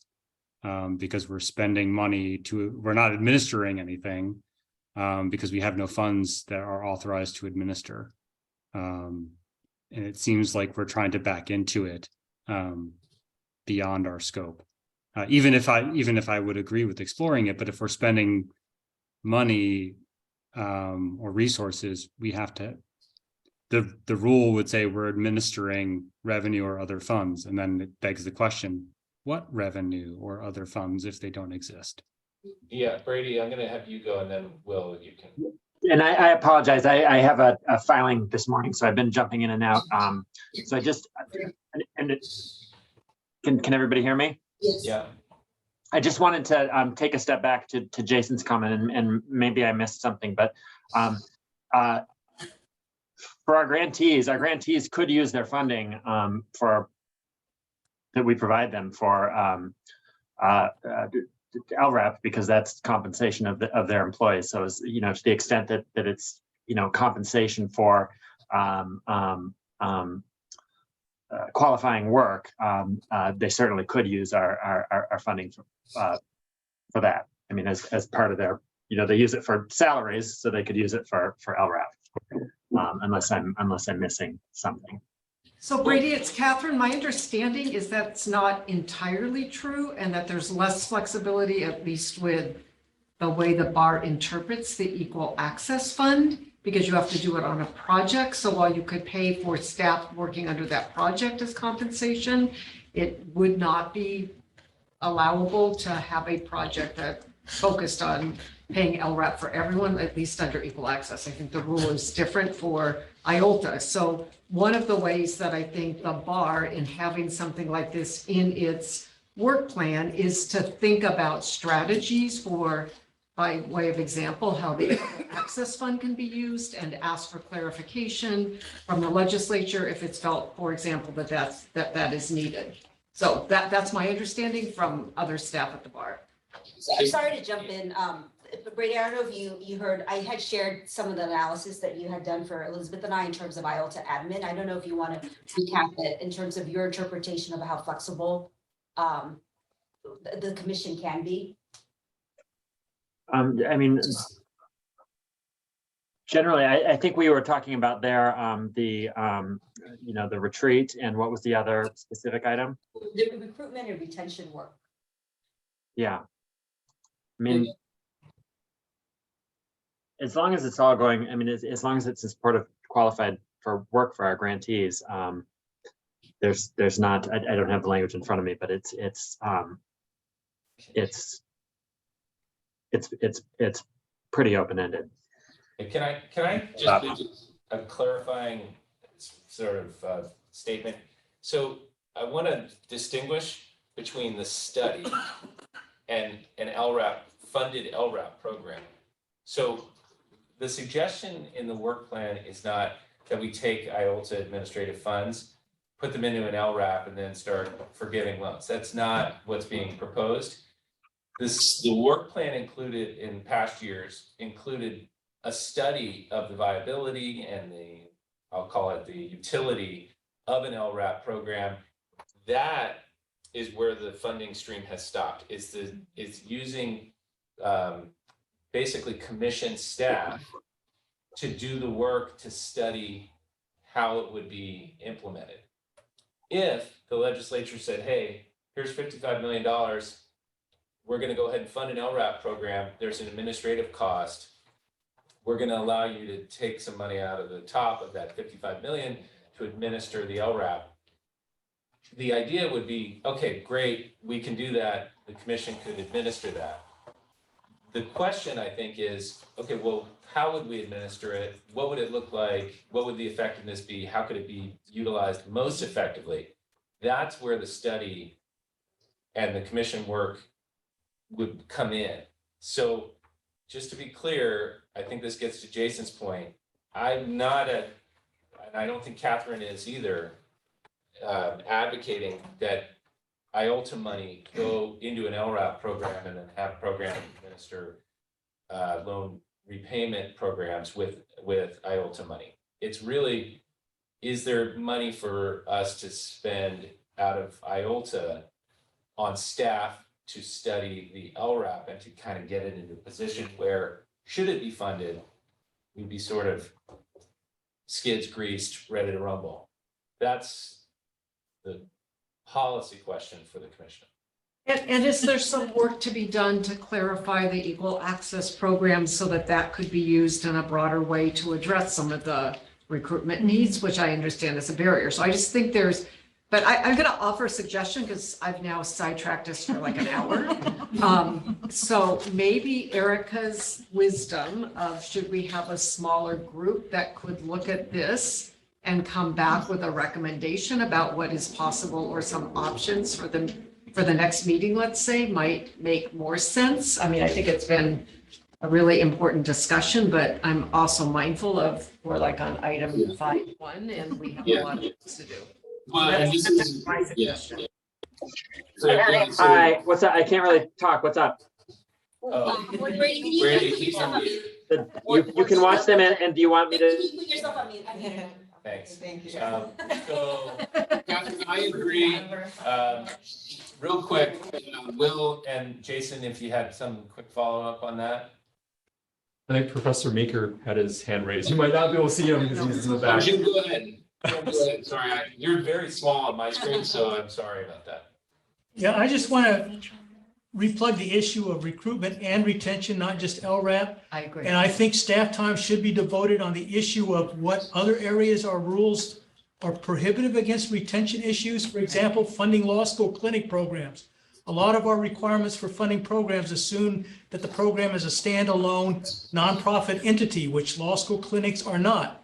Yet the evidence is there to suggest that law school clinics are very important for recruitment of young lawyers into this profession. So I would like to see staff time dedicated to looking at all of these issues of recruitment and retention, as well as LRAP. Yeah, LRAP is a subset of recruitment and retention.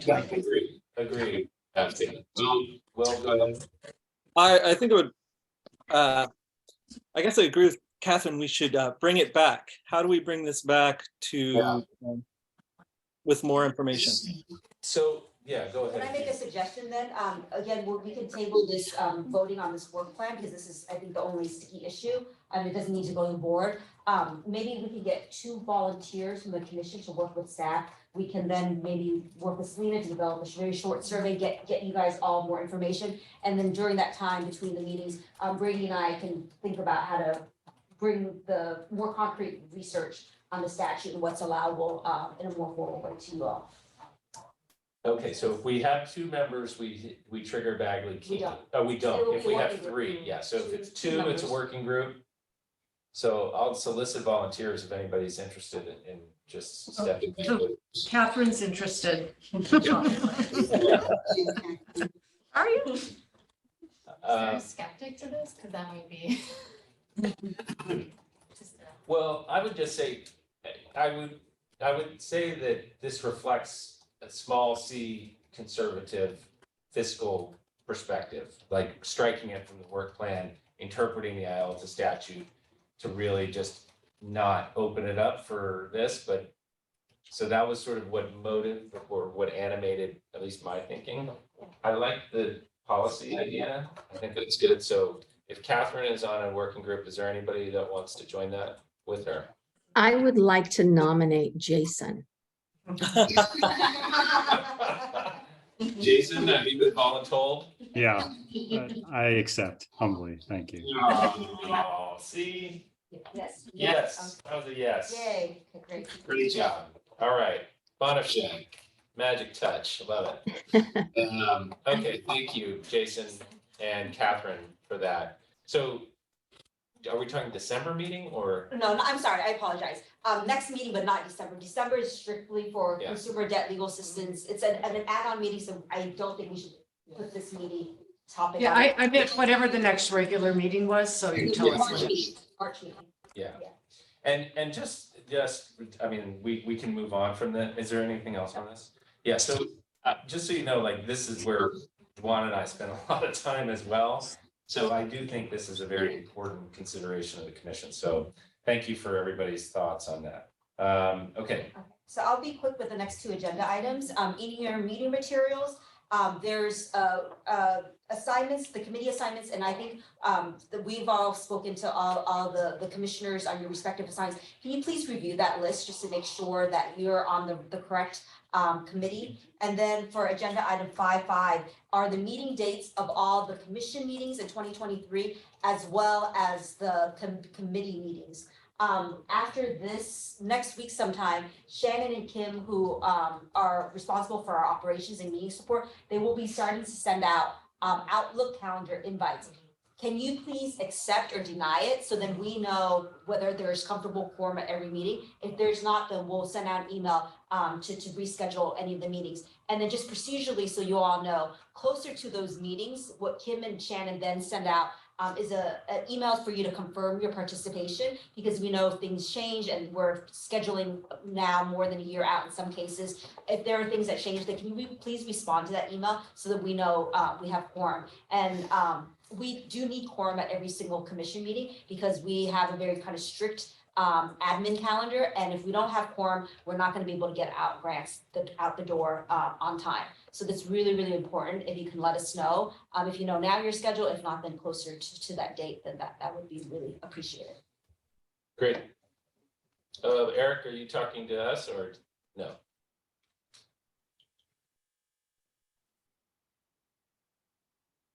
Yeah, just quickly, Duan, can you send out an updated contact list of all the commissioners' emails?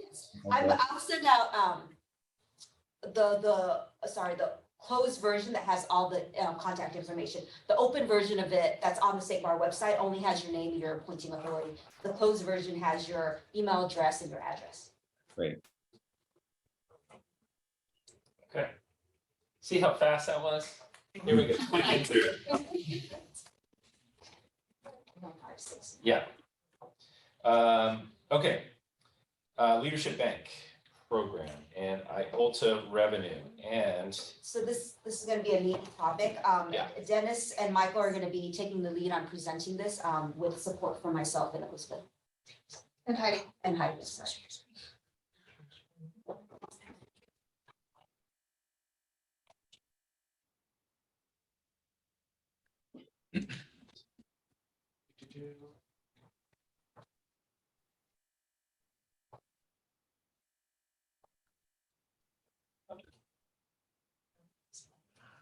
There we go. Great. Hi, so we'll be doing a report on the Leadership Bank program and the IOLTA revenue. My name is Dennis He. I'm a senior program analyst at the Office of Access and Inclusion at the State Bar. And Michael Chang, who's a program supervisor, and Heidi Slater, who is a senior financial analyst, will be also presenting to you, and they're in the LA office over there.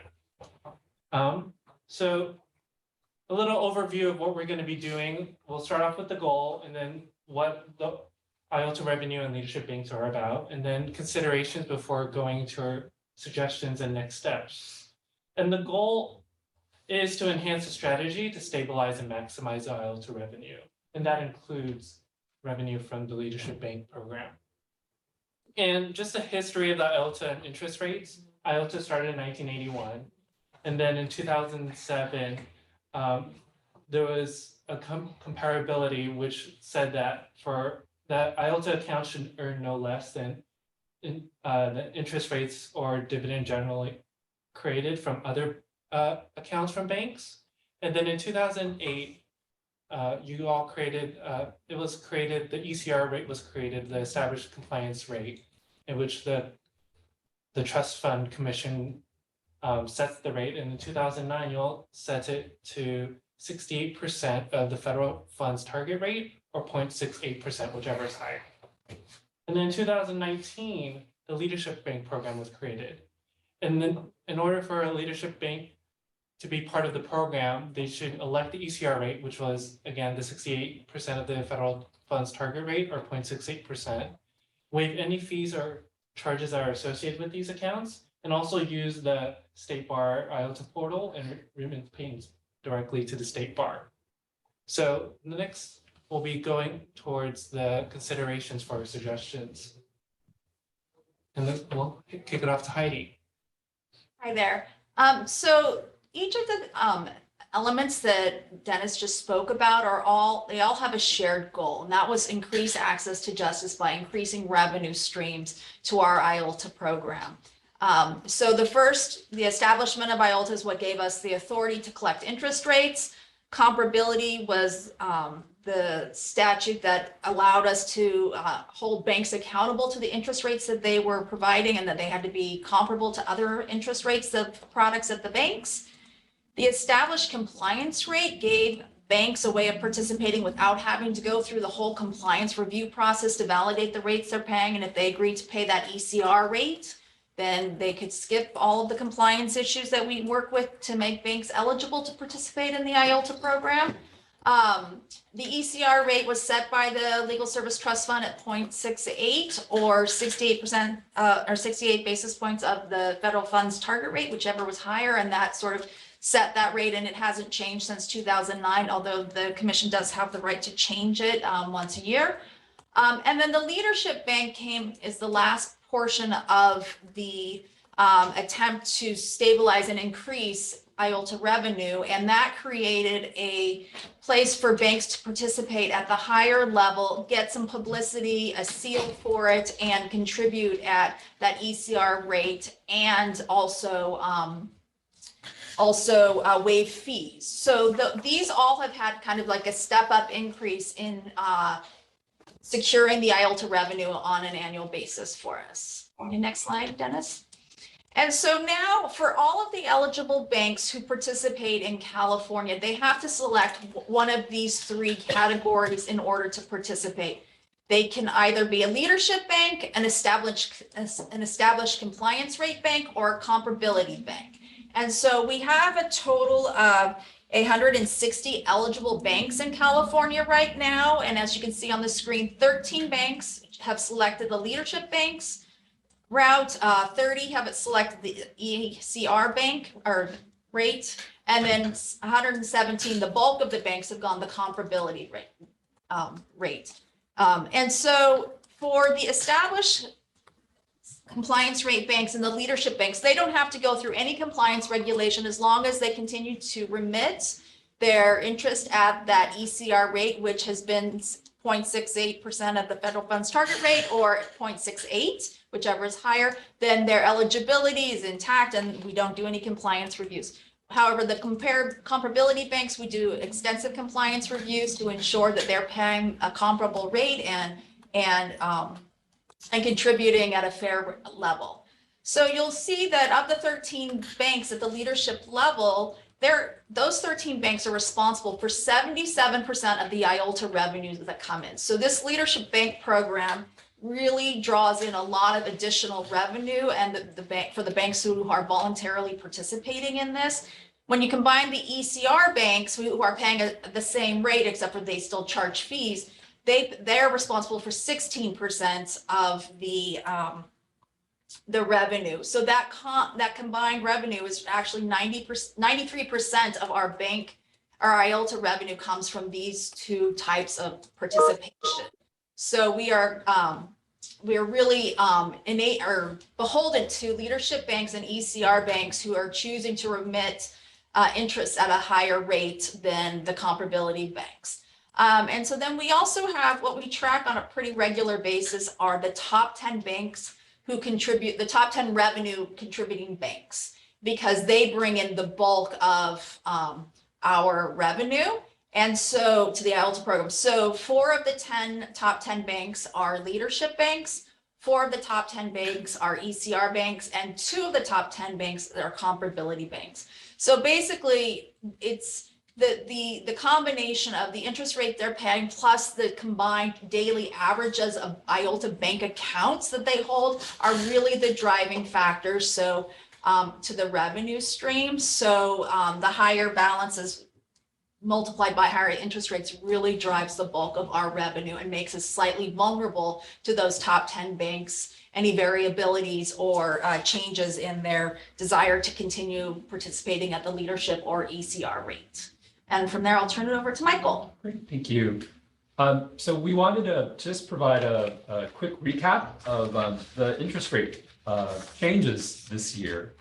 You know, Dennis and Heidi, as they went through the earlier slides, you know, what's been done is this essentially establishes a floor for how much banks have to pay if they elect to be a leadership bank or an ECR bank. So for much of 2020 up until earlier this year, where the Fed funds target rate was basically zero, we were sort of secured. We were guaranteed a 68 basis point amount for the remittance.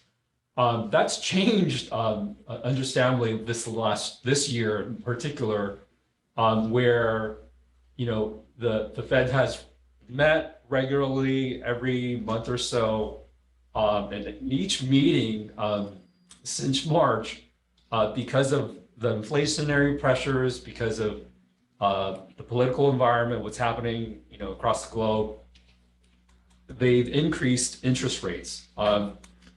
So much so that over the last 4 sessions from June through November, every time they've met, they've increased the Fed funds target rate 75 basis points each session. So ultimately, in the last session in November, that last rate increase resulted in a Fed funds target rate with a range up to 4%. So what that equates to is, for those banks that are leadership banks and ECR banks for us, they're remitting at 2.72%, which is very, very high compared to what they were doing just 9 months prior.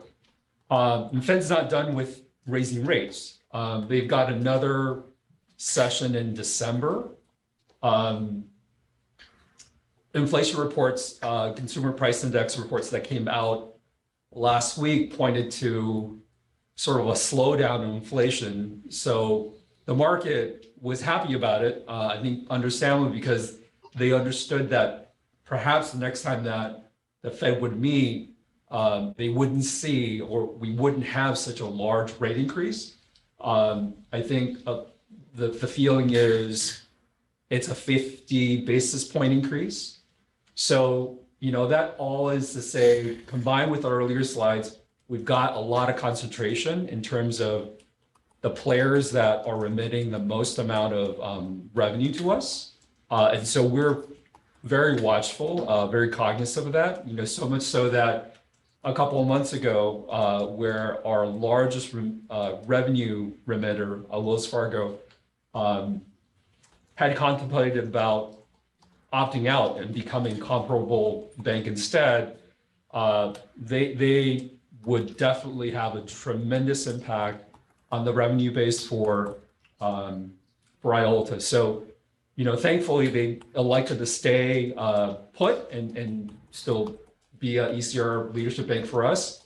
But just to make sure that we keep an eye on things, and if things change and these larger players, these larger remitters have a reaction to controlling costs all of a sudden, we would definitely be impacted.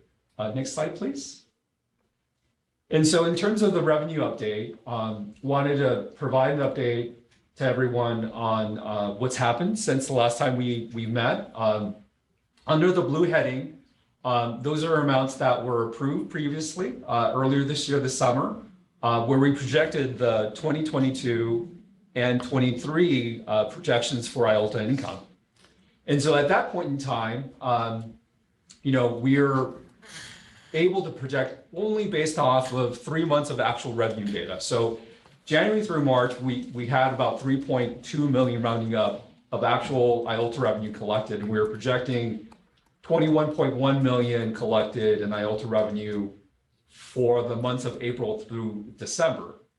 Now, because of what's happened in the marketplace today, with rates going up as much as it has throughout this year, looking back from January through September, actual interest has actually rounded up to be 20.8 million. And we're not done with the remainder of the year. And even on a conservative approach, we're saying for October through December, we're looking potentially at 11.8 million in remaining interest for those 3 months. And so in total, even holding Justice Gap, legal services donations sort of flat, just on the 2022 year-to-date IOLTA revenue, comparison basis between what's happened today versus what we looked at earlier when the commission and the board of trustees approved those projections, you've got an $8.4 million increase in revenue. So that's roughly 25.5%. For 2023, because all of 23 in terms of the projections are going to be based off of a much higher interest rate base, you're looking at a $15 million increase for 2023, and that equates to 32.42% of additional interest revenue because of what's happened in the marketplace. So between 22 and 23 overall, we're estimating that in the updated projection, we're looking at 102.7 million in IOLTA revenue between 2 years versus the 79.2. So in total, that differential is an additional 23.4 million, or close to 30% of additional IOLTA revenue. Most of this is the driving force is really the interest rate changes that's happened. I wanted to also remind the commission that the projections were were conservative in nature. So what was baked into this was the idea that at some point in time, these financial institutions would electively opt out and begin to convert over from ECR and leadership banks into comparability indexes. So we actually did bake in a degree of drop off in terms of the depository balances that would be earning at this higher rate. Fortunately for California, that actually hasn't happened, which is sort of surprising, even when we speak with our consultants, they've seen it in other states, but for California, that hasn't happened yet. But potentially that could happen next year. So just another reminder from a projection standpoint that we did take into that consideration and what we looked at. Great. And based on what Michael and Heidi said, like we have a foundation for IOLTA bank programs, and Well, Dennis, before you move on though, Yeah. because I know there are a lot of numbers, are there any questions or comments related to this? I mean, the gist of it is like, we're, you know, IOLTA's going up, we're good financially. Like Michael said, we did a conservative estimate, projection, but even with that, you can see there's a net increase substantially into 2022 and 2023. So based on the amount of IOLTA spending that we approved for next year, I take it that we're going to end up with a substantially larger reserve next year? The larger reserve, the green is what the difference is, so that's what we're gonna. Yeah, ultimately, we have to make some, how do we want to spend this money and that's what our decision is going to be today. But I know I have a couple questions, but I was hoping our banking experts might have. So It's more around Wells Fargo, and did we get feedback as to why they decided to stay in the leadership program? They didn't say why. I do suspect that there probably was something that happened behind the scenes that we don't know, but we think there was probably some happenings of that. Someone may or may not have made a phone call, but the difference there then is this is entirely rate. It's not making any change in assumption relative to IOLTA balance. Yes. Right. So I would just point out to the commission, as we have talked about before, that we did have much higher balances than we had expected in past time. So we could potentially see some offset to this if balances were to come down. But otherwise, it's just purely based on rate, and it's based on today's rate, correct? Yes, Michael and Heidi didn't, this is where they're conservative. We do anticipate December that there might be 50 basis point. We didn't factor that in. Michael and Heidi left it flat for the year. And one of the reasons being is we do think that at some point the Fed is gonna pull back, right? And we don't know when that point is, so we decided to leave it flat because you'll still see the increase. And we wanted you to get the gist of it. You're not making a decision today on IOLTA distribution, but we wanted to give you an update, and then we wanted to, more importantly, let the community know so that they can start to plan their budgets for the following year. Can I ask you a question? Sure. And I was going to make one other point. Please, you start, and then I'll. No, and I think the point that I wanted to make was to recognize the pressure on the ECR rate as rates go higher for the banks. So remember, you know, none of you refinance your mortgage when rates go up, right? You only do it when it goes down.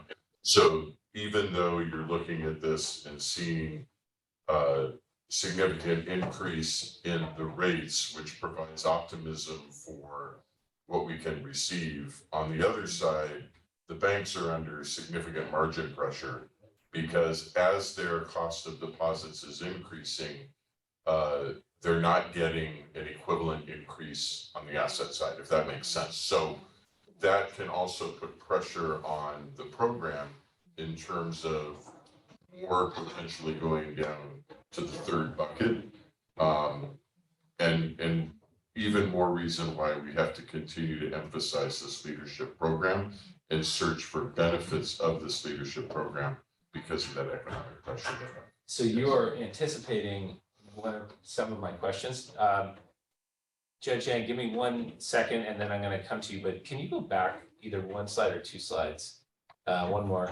Yeah, so you started to say this, but I think it would benefit the commission to hear sort of what it means to a bank to be sort of slotted in terms of the bank's self-interest in each of these categories, and just maybe explain why it's good or harder or whatever in each of these categories. And then Judge Yang. So part of what we have always looked at with the leadership program is to give banks recognition within the bar community that would help to impact decisions that law firms make in terms of selecting where their primary banking relationship will be. So the administrative cost of handling an IOLTA account is larger than what you would have in handling a regular part of the partnership account. So typically, you're looking to have both.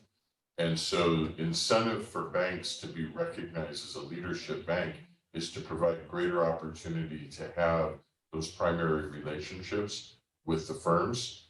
And that's why you have the type of concentration that you do in the leadership banks. They also tend to be larger banks because that's where most of your larger firms go. So that is an incentive. I think the recognition that we're able to provide within the state bar is a significant factor. I think the other part of it is, you know, recognize in most all your community banks are one of your most generous donors.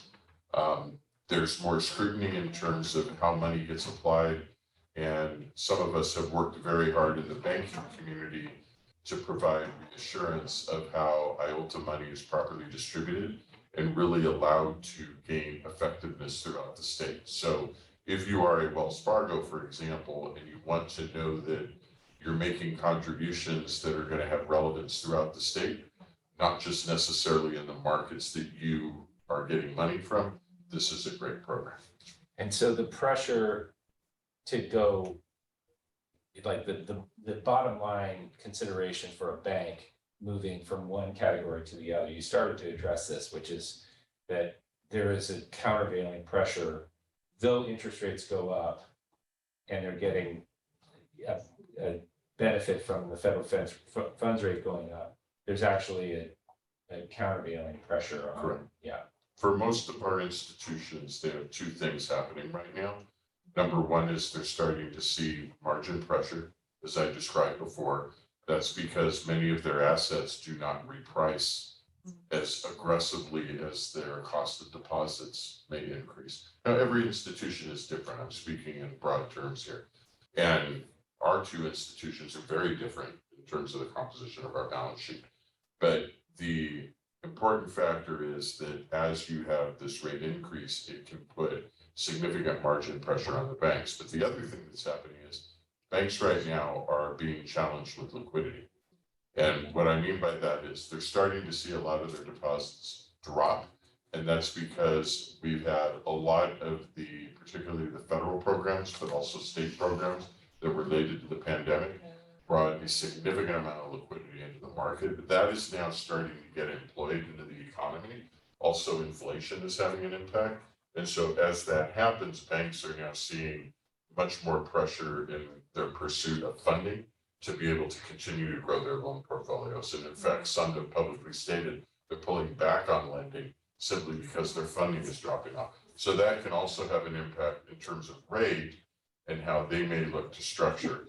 The point I was trying to make to you, Mr. Chairman, was that the concern I have is as the rates go up, and we talk about the 68%, that 68% becomes more impactful as we're going higher. And so, you know, I've been very impressed with the ability to keep the leadership banks when we were in a very low environment and we had that 68 floor.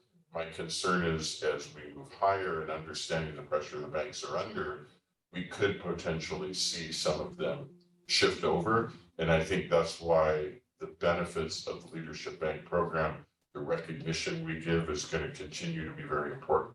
I think my concern is I don't want us to get too overly confident based simply on the fact that rates are going up and maybe disregard how important it is to continue to show the appreciation for the leadership banks. And, you know, we want to make this an effective program in all different rate scenarios. I hope I answered your question. You did. Judge Yang. I just had a question about the surplus in funding, and I apologize for my ignorance. Is the commission obligated to spend the surplus with the understanding that a recession may be approaching and that may affect future sources of income and an increase in the need for legal aid?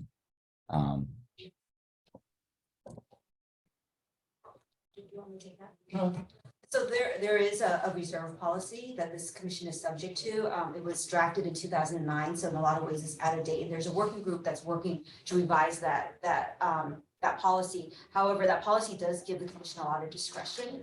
And that's why every year there's a discussion that happens before we finalize IOLTA distribution. That takes place the summer of every year. And it provides for kind of two tracks. In a income, when interest rates are rising, revenue is rising, it provides for a formulaic calculation, whereas some of that money is put into reserves and some of that money is pushed out.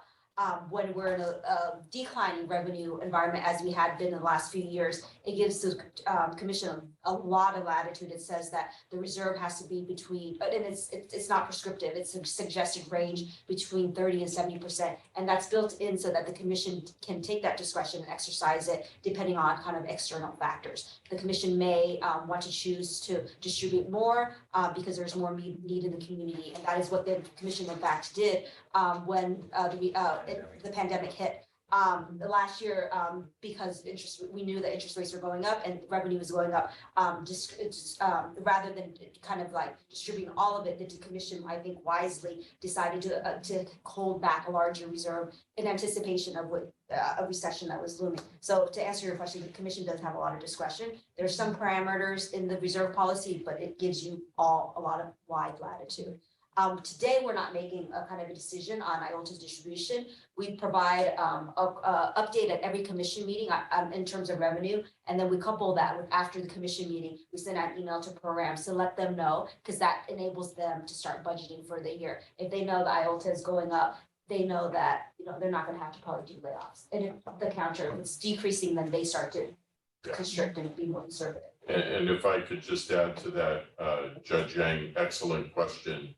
I think many of us have worked for many years on the objective of trying to smooth out that funding pattern as best we can, which is often very difficult in times of increasing revenue because we want to be able to push all this money out as soon as possible. We know that there's important need.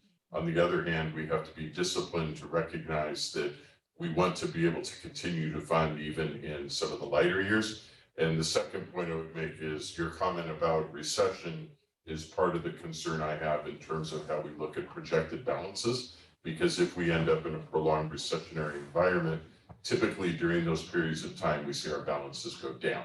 And so so we can't get too overconfident given the fact that this is based entirely on rate. And that's why I asked the question about the assumptions behind it. Eric, sorry, and then Selena, go ahead. Yeah. So I just have a question. I'm mindful of Judge Yang's comments about a possible recession and agree with the concern, but I'm just curious, having decided in June how much we're going to allocate, how much we're going to spend essentially on IOLTA next year, having made that decision already, do we have discretion to change that for 2023 at this point? I'm not saying we should, I'm just curious to know what our authority is. The short answer is yes. There is a provision in the grant agreement that says if we actually don't collect in the money, we always have discretion to cut. We never want to be in that situation where we cut.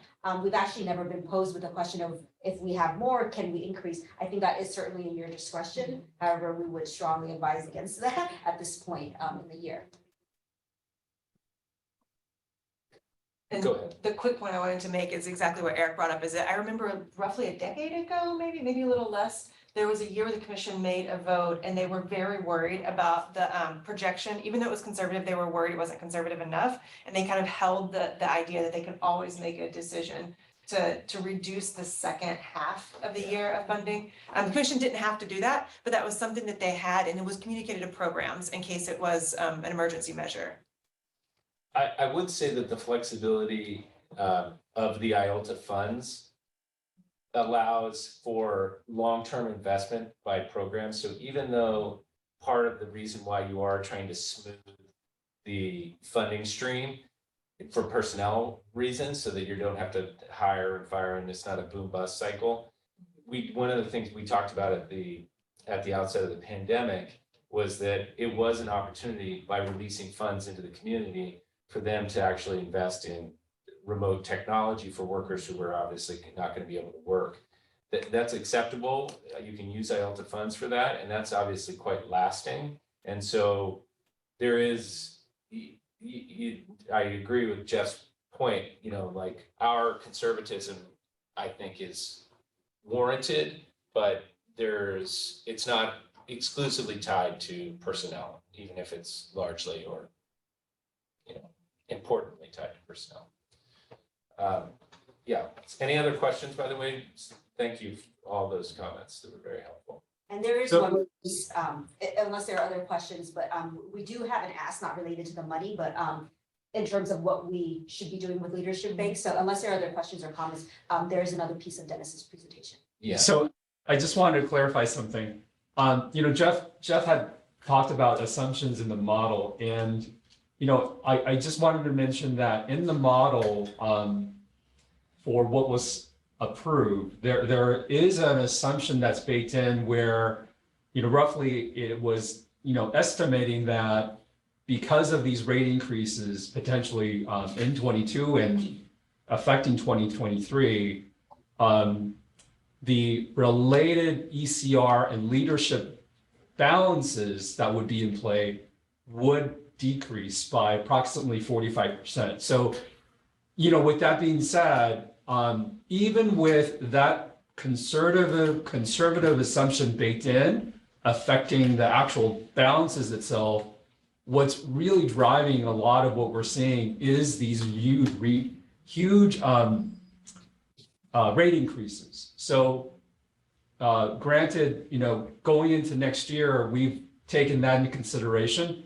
The actual activity, the actual revenue that we're seeing is a result of the balance is not really having moved so far down as we sort of anticipated. So wanted to make that point clear. And then secondly, you know, the question on what happens with any excesses in terms of surpluses. You know, we do have a mechanism like Duan had mentioned where the Board of Trustees does approve as a part of the distribution a projected reserve or net asset balance at the end of 2023. That number was 24,667,000. And so if we have additional surpluses on top of what was projected, it simply rolls into a future projection year. And we'll utilize that in effectively the 2024 distribution projection in that exercise. Great. Yeah, so I mean, great conversations and like, oh, and then, so something that the staff came up with was suggestions on how to maximize and stabilize the IOLTA revenue given the whole dependence on the interest rates. And some suggestions that we have that we could discuss with the working group is first, building deeper relationships with banks, informing law firms about the leadership bank program, revising the website and communication about the IOLTA bank program, and also revisiting the guidelines for financial institutions. And finally, having changes around statutory or rules around the comparability in ECR. And that last one, that's that 68% or 68% of Fed funds rate. Had Heidi mentioned that had been revised a long time ago. You all have discretion to, so that we should consider whether that number still sticks, and we'd love to maybe run this through like a rules committee or something to explore that.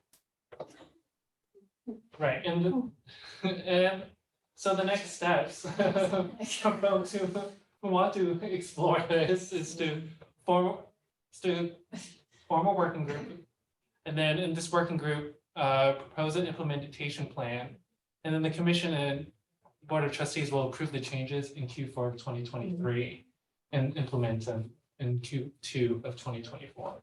So our ask for you all is we would like to form a working group comprised of perhaps 2 commissioners to work with the staff on kind of exploring all these options, developing a work plan and bringing it to the commissions for approval next year sometime.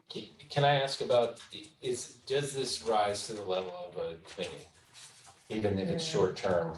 You know, we had considered that. I think one thing, and Elizabeth can probably articulate this better, is we wanted to be kind of movable and flexible in case we wanted to kind of meet with maybe banks or law firms to get input, and not have it be subject to that so that we can move quickly.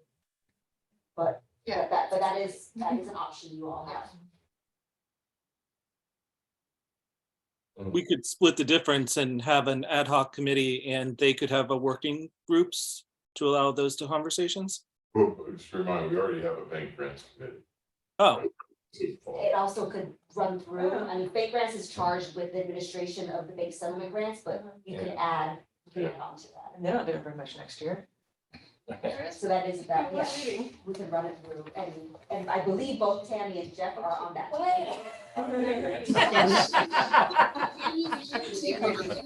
And I was about to make recommendations and nominations again. I like that, yeah. If there's no objection to that approach, I mean, to me, this is a very consequential analysis.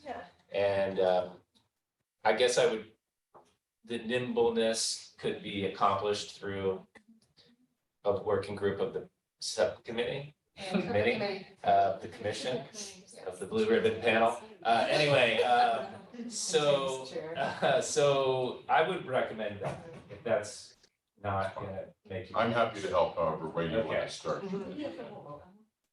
It's not right, it's just through the same committee. Sorry, I was just asking Brady, we need a formal vote. If it's through, It's assigning work to it. Yeah, I think it's. Yeah, I mean, we might as well. And what was the agenda item for this? Leadership bank and revenue update. Yep.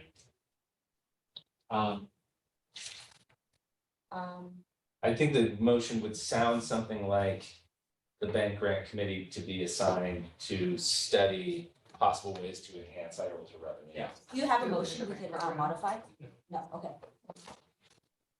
Yeah, so first of all, let me just say to staff, thank you. That was extremely helpful. It looks like a ton of work went into that and the consideration, so really thank you for that.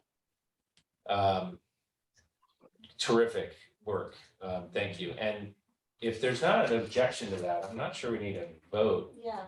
but. yeah, that's what I was gonna say. I thought to delegate to a committee, we just say, the chair just says it's committee. They're gonna come up with recommendations, Yeah. that's why they're not, that Okay. committee's not gonna be the ultimate. Yeah. The ultimate decision maker. Right, They'll come back to it's it. gonna come back with Yeah. it.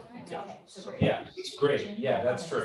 Utilize your power while you. That's right. Yes, it's fleeting, I assure you. Yes. All right, great. Well, thank you. That was a very substantive update. New commissioners, welcome aboard. Christian, really quick to that point of welcome aboard, just for historical context, just to inform you, Jeff was chair during the time of the 2008, 2009, is that correct? Or 2009, 2010, and really helped navigate some, as we all know, historically, some rough waters for the commission, and we did brilliantly. And then again, in 2020, many of us on the call today were there when I came on in 2010, so it was right at the end of that. But in 2020, we had another financial turmoil before this commission, and we again went through those rough waters well. So I wanted to say that this is a team that's seen it, weathered it, and can get through this next one as well. We've got a solid group of people here, including, of course, our team at the staff level. So new commission members, it's not that bad.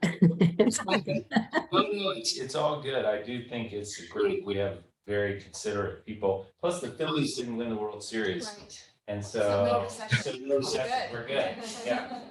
So, all right. On to the next item, which is, I don't think it'll take quite this long, but Should I share? Yes, the next agenda item is 5.7, a report on care part funding, and Chris and I are gonna be presenting this together. Shannon's gonna pull up the slides. You can advance it to the second slide. That's good. That's good. Okay, great. One more slide. Okay, so we're gonna provide an overview of care court funding. This is one of the new sources of funding that was added in the latest state budget. We're gonna describe the implementation process and then a rough timeline of the planning grants, and then we're gonna ask for your approval of delegation of authority. Next slide. SB 1338 was passed that enacted the CARE Act, and this is a new initiative. I don't know if you have been following the news. This is a new initiative by the governor's office. I'll just say out front that this has been a very controversial measure within the legal services community as well as in the general community at large. There is, I wouldn't say not unanimous opposition, but there has been a lot of opposition towards care court. And what care court is, it provides a new civil court process for people living with severe mental health disabilities. And the thought is to provide these respondents with comprehensive services, including legal services, access to housing, and other social services through this a new civil court process. In the statute, it authorizes the court to appoint counsel on behalf of anybody that's subject to a care court petition. The statute also provides that this legal representation is going to be provided by IOLTA funded programs as well as the public defender's office. The legislation says that there is a cohort 1 of 7 counties that's supposed to begin implementation, providing services in care court proceedings October 1st of 2023, so October 1st next year. And then all the remaining counties will be required to provide services the following year in December 1st, 2024. The vision is that services will be provided to between 7,000 and 12,000 individuals statewide. And then the first cohort, those 7 counties represent roughly between about 25% of the state population. So we're talking about between 2,000 and 3,000 services provided to individuals statewide per year. The state budget, can you advance to the next slide? The state budget does provide for, in this latest round, $250,000 to be distributed through the Judicial Council to the Trust Fund Commission to go out to our IOLTA funded programs, both the QSPs and the support centers, to go towards training, support, and coordination of the CARE Act.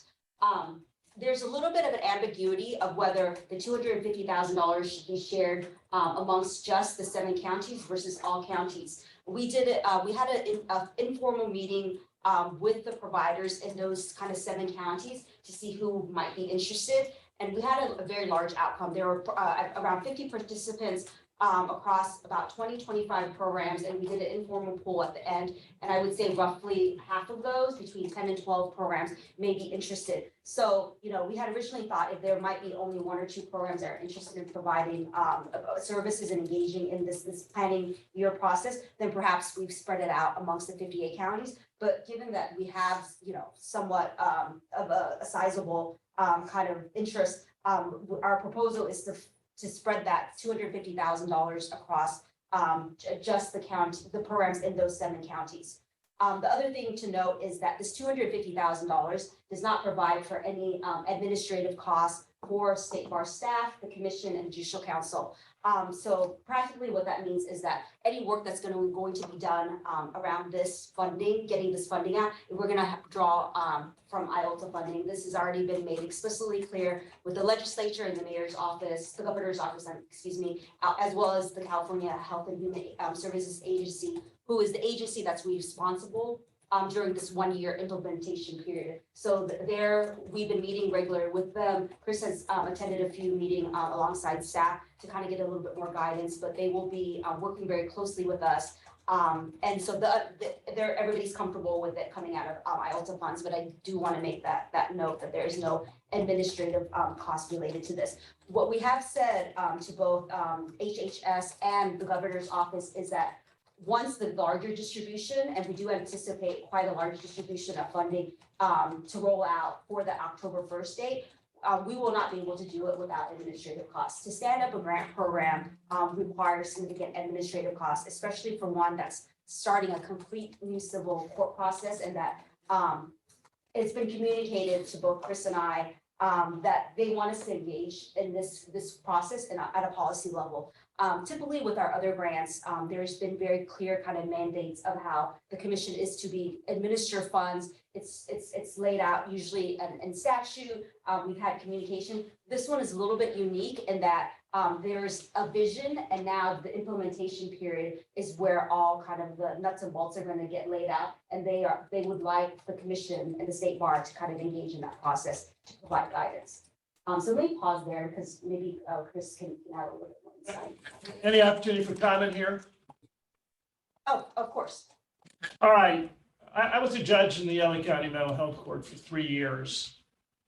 This program is not as revolutionary as people like to say. And I think a lot of the opponents, when I read their comments in the paper, frankly, I never saw them in my courtroom. This is not, I think we should remember, this is not as new as people say. The public defenders in LA County have been handling these, horrible cases. These people are so ill. And there's been conservatorships throughout the state. So I think we should be a little cautious when we talk about what a big new program it is. We've been doing involuntary conservatorships for quite a while.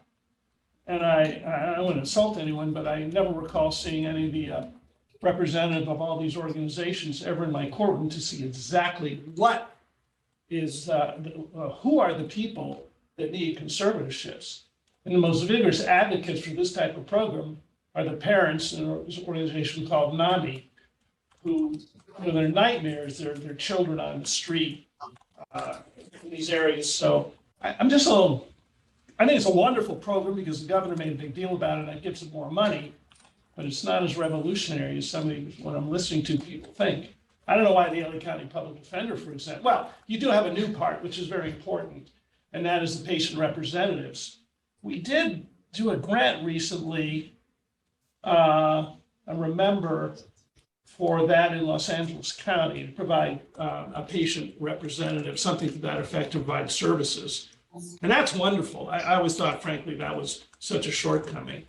But I just want to comment that I do have some experience in this. And unfortunately, I'll close with this, the expert in the legal aid community who knew the most about this passed away, and that was Jim Price. He really knew it. And I will tell you, whenever there were meetings, they all looked to him.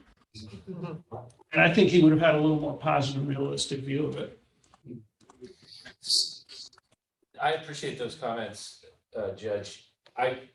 Two things. One is what I hear you saying is that everything old is new again.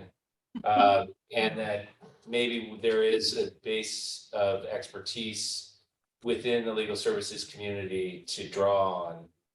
And I'm glad you did. Yeah, but I will say that there are lawyers that are representing people on 5150 and conservatorships in all these counties, and LA being a public defender. So I don't know how they're going to do it this time when they have this quote new court when it overlaps with what's being currently done. I mean, it is certainly the case that conservatorship work and our IOLTA funded organizations that do conservatorship work is probably, those are most closely aligned with the goals of the care court. I mean, in terms of where the commission sits in this process, I think is really where I want to make sure everybody's focused today. The first thing is, this is a good example of those two concepts that I mentioned earlier, which is work coming in, funding not dedicated to it. This is a small stakes situation. It's $250,000 in planning grants that are going to go out to the community, but there is nothing in the statute to allow for administrative costs. So they have to come out of something, and they're going to come out of IOLTA. There's no alternative there because we've been directed by statute to get this out. So that's an example of work not matched with money. And that's something that the commission needs to be aware of because the stakes are going to ratchet up. There's going to be a lot of money coming in, presumably, and we've got to ensure that we have the money to pay for the administration and it's not coming out of IOLTA money. So that's one thing. This, hold on one sec, Jim. But I see you. The second thing, just to Dwan's point on the policy side, which is just, I think that it remains to be seen what role the commission is going to play here. Because I think there is some learning happening out of HHS about what we do. And so the way we sort of resolved this at the front end is just to say the executive committee of the mean and Erica and myself will attend these meetings, keep the full commission apprised. If, and it seems likely, but we haven't gotten to that point yet, a committee needs to be established. We'll come back and make that recommendation. And Erica and Amin and I have already attended a meeting on this and had an executive committee meeting on this. Let me hit some hands here real quick. Jim, I think that was you. Yeah. I was just wondering, is there any special reporting requirements for these funds? The statute says there are reporting requirements. The way I interpret it is that the commission will develop those. I think what we can do though, not having, I've spent a lot of time on that, but not the reporting piece. We could probably base it on some of our main economic benefits data and then tweak it for this specific grant. But yes, it will be a responsibility of the commission to develop and collect. Melanie and then Eric. Hi. So I just wanted to say that I was on a few other calls today, and the issue of administrative funding for this program, the powers that be are aware that there is a problem there. And so I think there might be some further guidance coming. So just wanted to let you know that. Thank you. Eric? Yes, I'm not sure I'm following what we're doing here. This is $250,000 for what, is this a competitive grant situation, kind of like partnership grants or homelessness? And what are the QLSPs going to be pitching that they can do to get this money? It's very vague in what it is. What we propose is a non-competitive process. We have had experience in the past distributing what we call planning grants in the big grant context, where we provide a fixed amount to a program. It's not competitive. Programs opt in at a very low bar. They commit to, say, engaging in X amount of meetings, participating with us, participating with HHS, and then there's an expenditures report at the back end. We're not talking about a large sum of money here. In total, 250,000, even spread out against these grants are going to be anywhere between 10 and 40,000, depending on how many programs opt into it. So we are not proposing a competitive process, and we need to get the money out quickly. The other thing is, if programs are set to provide services by October next year, so that's less than a year away. So we want to get the money out like as soon as possible so they can take that money and use it for the next 6-8 months to kind of plan in anticipation of that October launch date. So so program opts in and they get $40,000. What are they delivering? What are they going to do? They're committing to participating in training, support, and coordination. So I think what that means in a practical level, engaging in the implementation process. So HHS is going to have monthly calls with counties. We would love to plug them into those monthly calls. If not, to coordinate with, so there are going to be three, how it's described to us, kind of three main stakeholders. At the county level, because they're responsible for the behavioral health specialists, and also kind of the wraparound services, the courts that are standing up the actual program, and legal aid, and a part of legal aid too, and the court representation is public defenders. So there's going to be required a lot of coordination amongst and between these stakeholders. So we would like whoever's interested in what program is to engage in this and engage in kind of that dialogue, and also to give feedback on the CARE Act itself. There are lots of holes in the legislation right now, and that's already understood by HHS and the governor's office that they will have amendments to the statute, and so they want to hear from legal aid on the best way to make this program successful. So we want to lean on our programs as a substantive expertise. I mean, the in-house staff at the State Bar, we don't have that. I think with the exception of Erica Carroll, who did a little bit of dependency work, like Elizabeth and I didn't practice in that area. So we really want to lean on our programs who have done this work. And like Judge Klein said, you know, what we have seen is like, yeah, there are a lot of parallels to conservatorship work, dependency work. And so we want to draw on the expertise of those programs to kind of provide opinion and shape what the CARE Act is going to be and the process for it. Yeah, Judge, just, you go on next here. Let me just quickly, the commission today is acting on a very non-controversial thing, which is basically delegating authority to have staff push this $250,000 out to the community to spend on planning grants. That's non-controversial. The rest of this is really like seed planting, so the commission begins to track the ball here, because there's going to be likely a lot of money coming in, policy decisions that the commission is going to have to weigh in on, and a lot of holes that are going to be filled in. So that's more like why it's an agenda item in this nature, but go ahead, Judge. Yeah, I think we're making this quite complicated and quite bureaucratic. When I started the Delegation Mental Health Court, which really was, I think, a proposal by public counsel, I'm not sure. I had a board with other legal aid agencies, with the exception of Jim Price. Frankly, they provided very little help. Well-meaning, had meetings with them, because they just didn't know the court system. Where the real need here and the real void in these courts is you have your public defenders and lawyers already, but you never had people to coordinate with wraparound services, you know, those kinds of social programs in the courtroom. And I just want, I'll close with this, I think we should keep that focused. That's really where the need is here. And I'm not sure what all these other councils are going to be doing. So it's Catherine, I have just one quick comment and a motion to make. Okay. So the comment is, one of the important reasons that legal aids were singled out is because this statute, while saying people should get services, doesn't have an entitlement that the county provides services, including housing. And legal aid programs are well positioned to help people get the services they need. And I think this is an opportunity to work with public defenders in a county like LA and figure out, is somebody going to do the commitment? Is somebody else going to do the services? So I think the planning grants are very useful.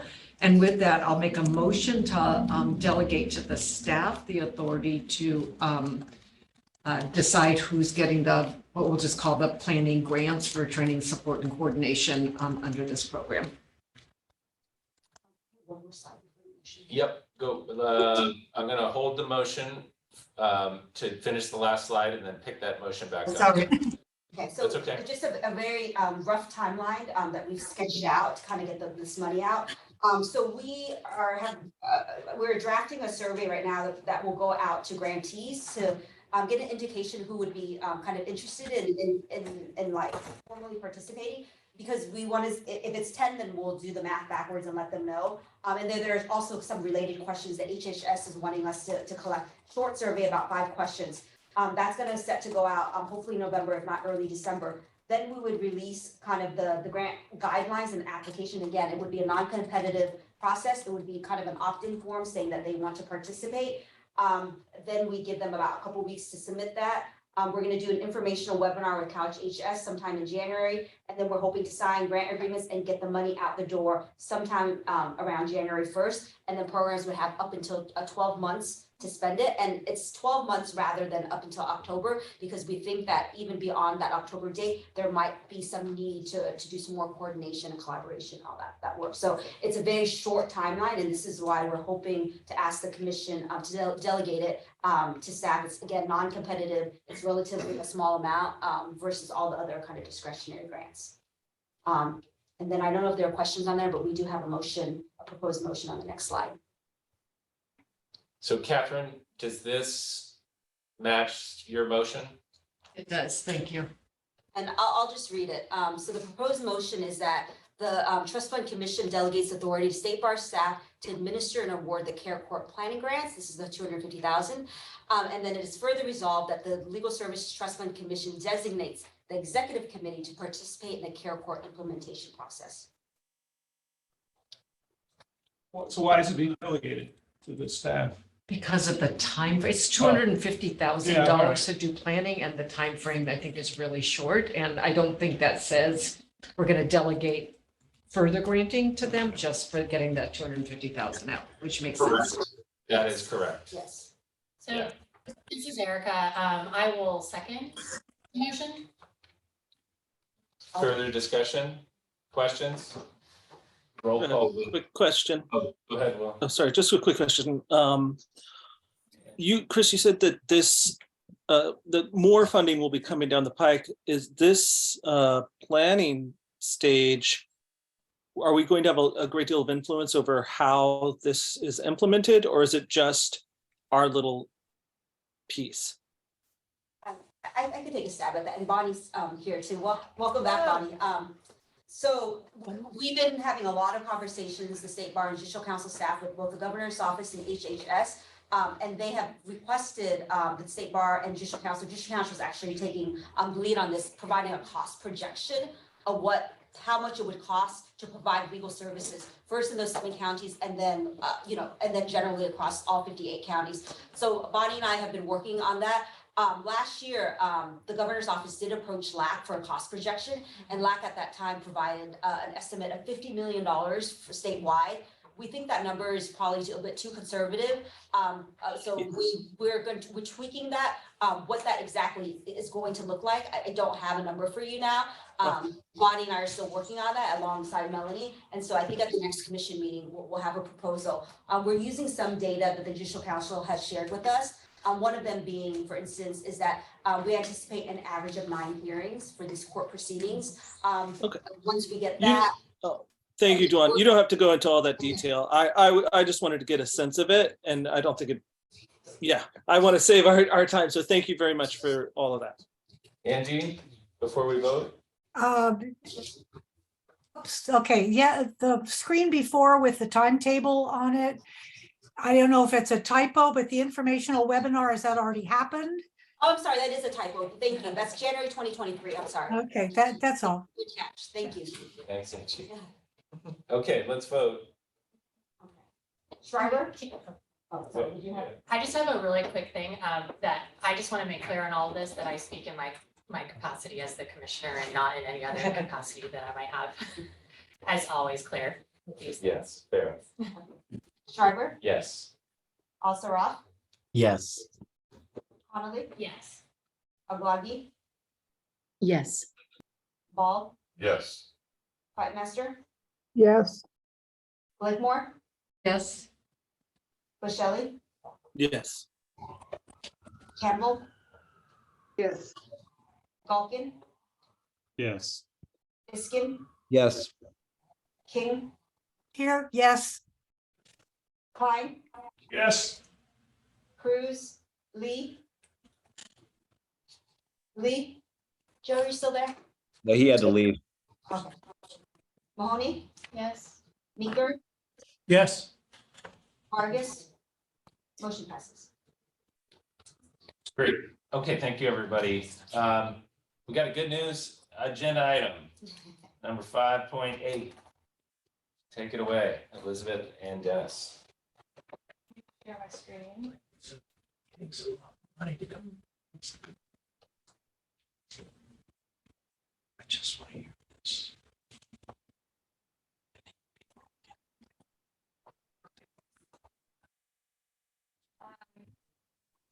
So as many of you know, Business and Professions Code 6410.03 funded grants for provisionally licensed lawyers in the last 2 years. And we were very fortunate to advocate with the legislature, with many of our stakeholders, including Lax Health, to turn the $5 or the $45 contribution for legal aid attorneys for PLL grants to fund law student summer fellowships. And so as some of you may remember from the Justice Gap study in 2019, what we found is that there is often a public interest drift for attorneys who enter law school with all intentions of going into the public interest, but because of student loan debt and other familial responsibilities, feel like they can't make that decision. And so one of the things that we found in the study was that if a law student had a summer internship at a legal aid organization, they were more likely then to become a legal aid attorney. And so we're very excited to be able to, potentially address this pipeline issue into the legal aid world. And so these grants would be competitive, open to all of our QLSPs and support centers. And there would be a preference for fellowships serving rural or underserved communities and that serve clients regardless of immigration or citizenship status. And this would become effect January 1st through December 2024. And any funds that we don't allocate would just be distributed through the IOLTA formula. So here you see, as I mentioned, it would be $5 out of the $45 opt-out donation on all licensee fee statements.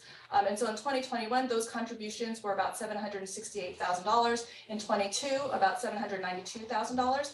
So we anticipate that the potential award amounts for each fellowship would be between $10,000 and $15,000 per fellow, with a potential to fund 50 to 75 fellows. And I know if somebody's doing some quick math here, it doesn't quite add up to those numbers. And it's because we're currently working with LAC to survey grantees about how they treat their summer fellows. Are they employees? Are they receiving stipends? What other benefits are they providing? So we may also cover those costs as well. So that's why the math doesn't quite tie up.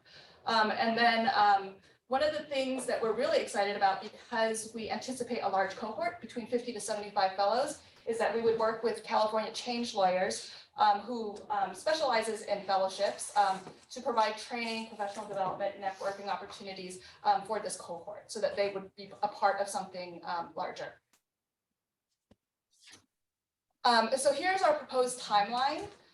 It is a very quick timeline because we're hoping to get these out by May-ish. To align with the summer fellowship timeline. So right now we're serving grantees, staff will be developing a rubric. And then on the next slide, you'll see a proposed resolution to request that a committee be formed and also to delegate authority to that committee to approve that rubric in January.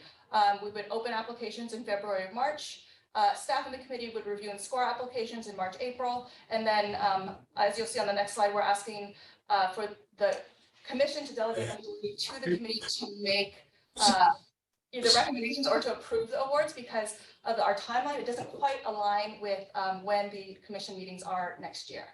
And then we would need our grantees to identify the fellows by May.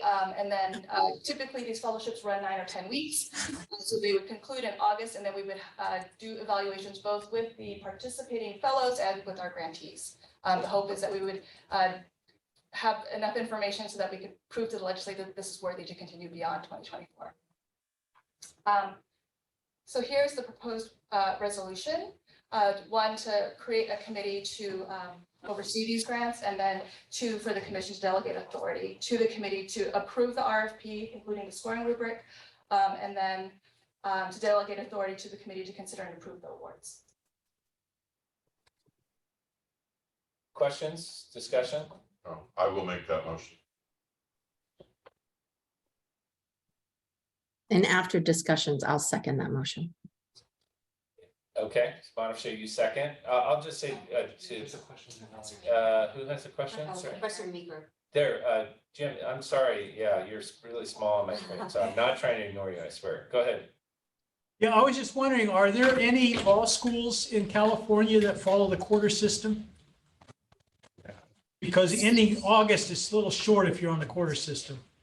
Oh, that's a really great question. None that I'm aware of, but we can check with our Office of Admissions to confirm.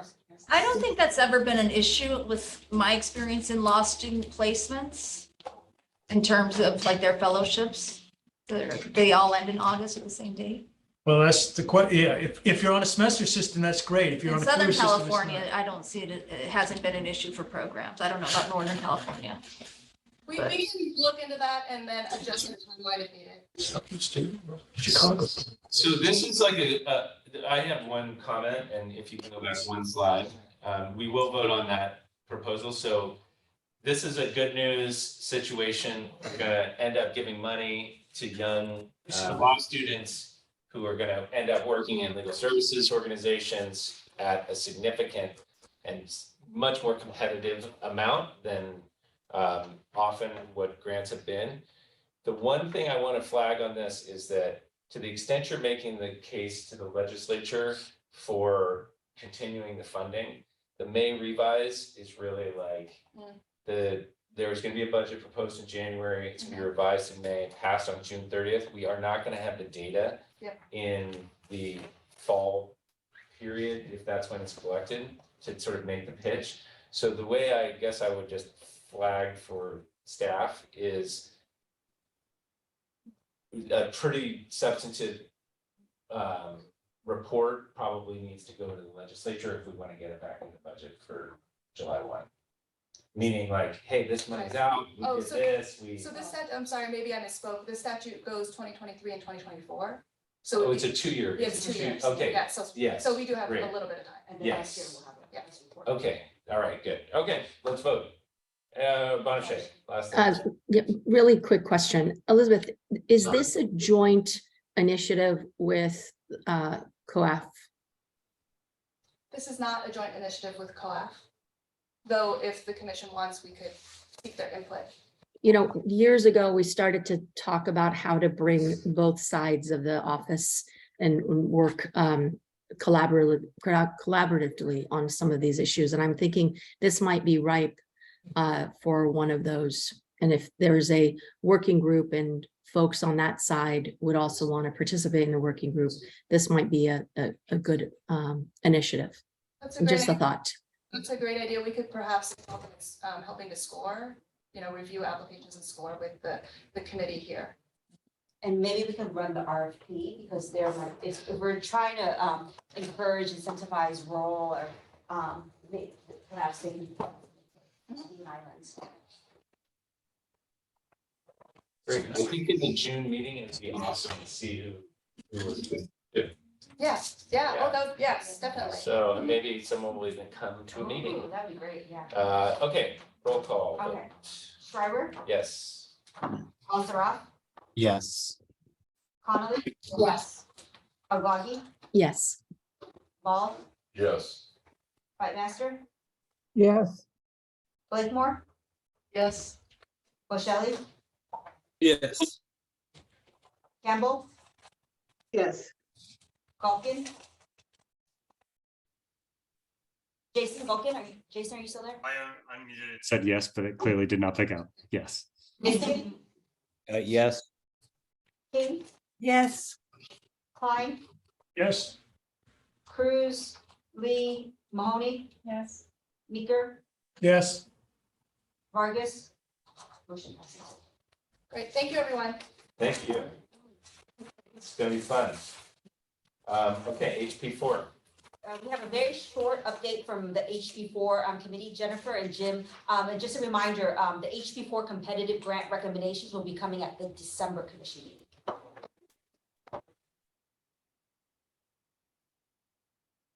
Hi, everyone. My name is Jennifer, and I'm a senior program analyst in the, sorry, that didn't start, in the Office of Access and Inclusion. I started at the State Bar 2.5 months ago, the same day as Dennis and Mikey, and I've been leading the HP4 grant making process. Today, I'm here on behalf of staff and the scoring team to provide the commission with an update. We received 46 applications for HP4 funding, including 37 from QLSPs and 9 from support centers. None of the applications were from law school clinical programs. The total amount requested was $25,197,965. The average request was $547,782, and the median request was $423,292, excuse me. Just as a note, these numbers may change slightly as some applicants were asked to revise minor budget issues. Importantly, the Budget Act of 2022 allocated $30 million to HP4, and the total funds available after administrative costs are $28,500,000.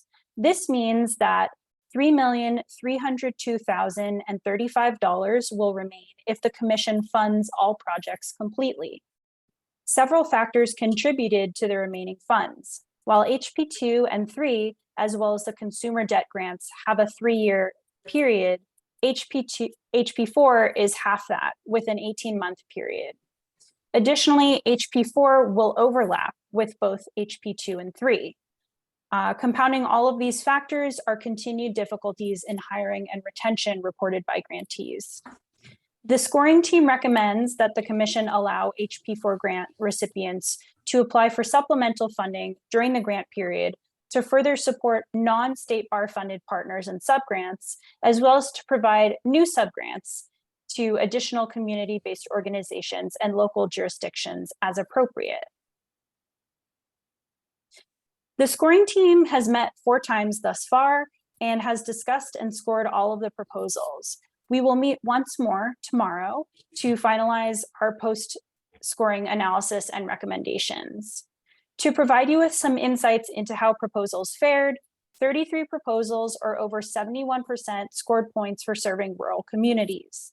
All 13 proposals that do not serve rural communities scored either a meets expectations or exceeds expectations for serving underserved communities. The serves underserved communities category requires projects to demonstrate how their work supports individuals who are underserved beyond qualifying as indigent. And as a reminder, the legislature implemented a statutory preference for qualified legal aid agencies that serve rural or underserved communities. 38 proposals, or over 82%, include partnerships and or subgrants that were in effect as of June 30th, 2022. This category emerged from the legislation itself, which confers a preference on leveraging existing partnerships rather than creating new ones. Furthermore, nearly all proposals scored and exceeds expectations in at least one category of the rubric, and many received this score in several categories. Scores ranged from 93 to 52, with an average score of 71.39. Excluding 8 projects which proposed to serve the entire state, the recommended organizations would serve 33 counties in particular, which are listed here. The scoring team plans to recommend all 46 applications for funding, although we recognize that some scores are low and would not have received funding if we had received more proposals. However, the scoring team asserts that the proposals will achieve the Budget Act's policy goals and will provide desperately needed services throughout the state, paying careful attention to rural and particularly underserved, Californians. As a final note, only 6 proposals scored and exceeds expectations for evaluation. 27 proposals scored meets expectations and 13 scored below expectations in this category. The scoring team and staff recognize this as an area for improvement. Accordingly, our staff is considering offering technical assistance in the form of a training to all state bar grantees about ways to improve their evaluation practices in early to mid 2023. Thank you for your time, and if time permits, I'm happy to answer questions. I have a quick question. Sure. I assume on the rubric you guys had a category for like administration? Yes. Okay, did all of the programs meet expectations on that category? I will double check for you, but I believe that all programs scored a meets and several programs scored exceeds. Okay, I was just curious since if you're recommending eventually to fund all of them, just want to make sure they had good administration. Thank you. Sure. Eric? Yeah, I just want to observe that this is very interesting that you actually had more money available than what people asked for, which was actually the case with partnership grants. So I guess I'll just observe that it's interesting, and it's a year where we were flush. And I suspect that's not going to be the case forever. Right. Though I think it does harken back to this recruitment and retention issue once again. Yeah, what I heard from a lot of folks is when we surveyed the community to figure out what the need was for this funding, we worked with Donna and other state bar staff. And what we heard from our community was a need for, I think it was $120 million for 3 years. But that was the assumption that it was a 3-year grant and that they could hire for it. And so because the funding was an 18-month grant and not a 3-year grant, and they're still trying to spend down HP2 and HP3, I think there's just a lot of wariness and carefulness at applying for this funding, but the need is still huge. It's just multi-year funding need, not 18 months, but that's what we got. So maybe the legislature needs to get better information about what the need is. Yes, We asked for a longer period, but we only got 18 months. I think what you also see is sort of a domino effect of everybody acting conservatively. So it leads to a little bit of contraction as everybody pulls a little bit, pulls the rope a little bit more tautly. And that trickles down ultimately to maybe reluctance to step out on further on the limb.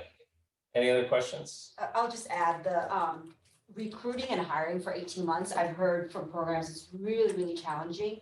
There are a lot of openings at our programs right now. I think if you count across the state, there's over 50 to over 70 positions that are open. So to hire 18 months versus, why would they apply for an 18-month position when they're full-time, not time-limited positions? So that's why I think the ask is less than what we have. Okay, I just have I have two questions. The first one is what happens to the extra money if we, what do we do with So it? they have an expenditures date, which is why there's an expiration date. So what we are suggesting, and I don't know if you missed that part that Jennifer said, we will be asking the commission after we run it through the committee to release another round of funding. What we're gonna call supplemental funding. So maybe in 6 months, if hiring conditions are approved, maybe we'll want to open it up to all HP grantees and not just the ones that just applied, to try to distribute that money. We don't want to be in a position to remit money back to the legislation Department of Finance. I think there's a need there, so I think we can revisit that and try to make another push for that $3 to $4 million. Awesome. And then I guess my other question is, this is just sort of broader. Are we seeing are salaries going up at all at legal service organizations? I'm just curious. Salaries to are be more competitive Salaries or? are going up anecdotally. One thing I think Selena and I, or I can't remember, was Elizabeth and I that have talked is we need to better be able to track what the progress is. And I don't know what mechanism is that through kind of Black, the State Bar, One Justice. There needs to be some way to track to see if there's increased funding, how is salaries increasing? Is that making a difference? I think that would be really interesting and good kind of data. There's definitely been a huge increase in salaries. I think the challenge is that when you have one source of funding that's limited, I mean, everybody knows this, but I'm gonna say it for the new commissioners. When you have one source of funding that's limited, you can't raise salaries for all staff. And so there's actually been discussion in listservs about, does it feel kind of like little e ethical to raise salaries for the staff who are funded by one funding source and not others, while you try to find other funding sources for them. Which makes these really weird situations in the office where people could potentially be doing very similar work and getting paid very different rates. So all that said is that organizations are trying to raise salaries with their unrestricted funding as much as possible while using restricted for those particular people. I have seen huge increases in posts for job positions at really surprising amounts. Awesome. But we continue to have pipeline challenges, and I think a lot of it's just the educational debt issue. But One Justice does a survey every 2 years. They've been tracking it really well, but at least from what I'm hearing from other organizations, they are drastically increasing their salaries. And the only challenge is in unionized shops where it needs to be carefully negotiated, and that could take a significant time. Okay. And what we've been told is some programs do use IOLTA because it's more flexible. The problem with IOLTA, as you all know, it's volatile, right? So programs are a little bit reluctant to hitch a pay increase on there and then not have IOLTA in a few years, because then people don't want to drop salaries or do layoffs. And so it's a challenging position. And I think Catherine had mentioned earlier that there might be some room to do some advocacy around EF funding to make it more flexible too, because that can help with the increasing salaries piece. There's a hand up. Actually, just Jim had his hands up, actually his whole body up a few minutes ago prior to trying to get everyone's attention. So If you can let us know in LA who's raising their hand, that would be helpful. Yeah, have Michael. Yeah. and then Michael, but Jim was trying to get everyone's attention earlier. Yeah, I just wanted to note that although 33 had rural in part of their grant proposals, they were not serving exclusively rural. Most of the rural ones were also in urban areas, but also serving or doing some outreach to some rural areas that are also associated with the service area.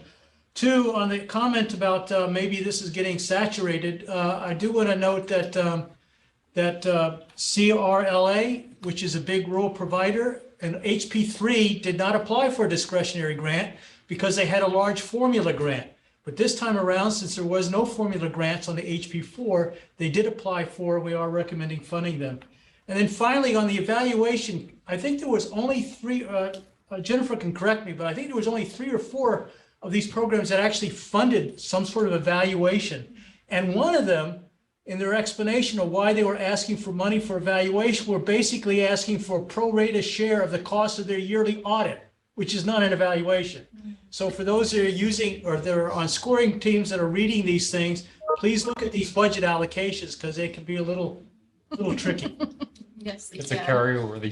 They apply that in the IOLTA EAF section. So nothing. Jim is correct, and we, just for what it's worth, we did not give credit for asking for funds for the audit in terms of evaluation.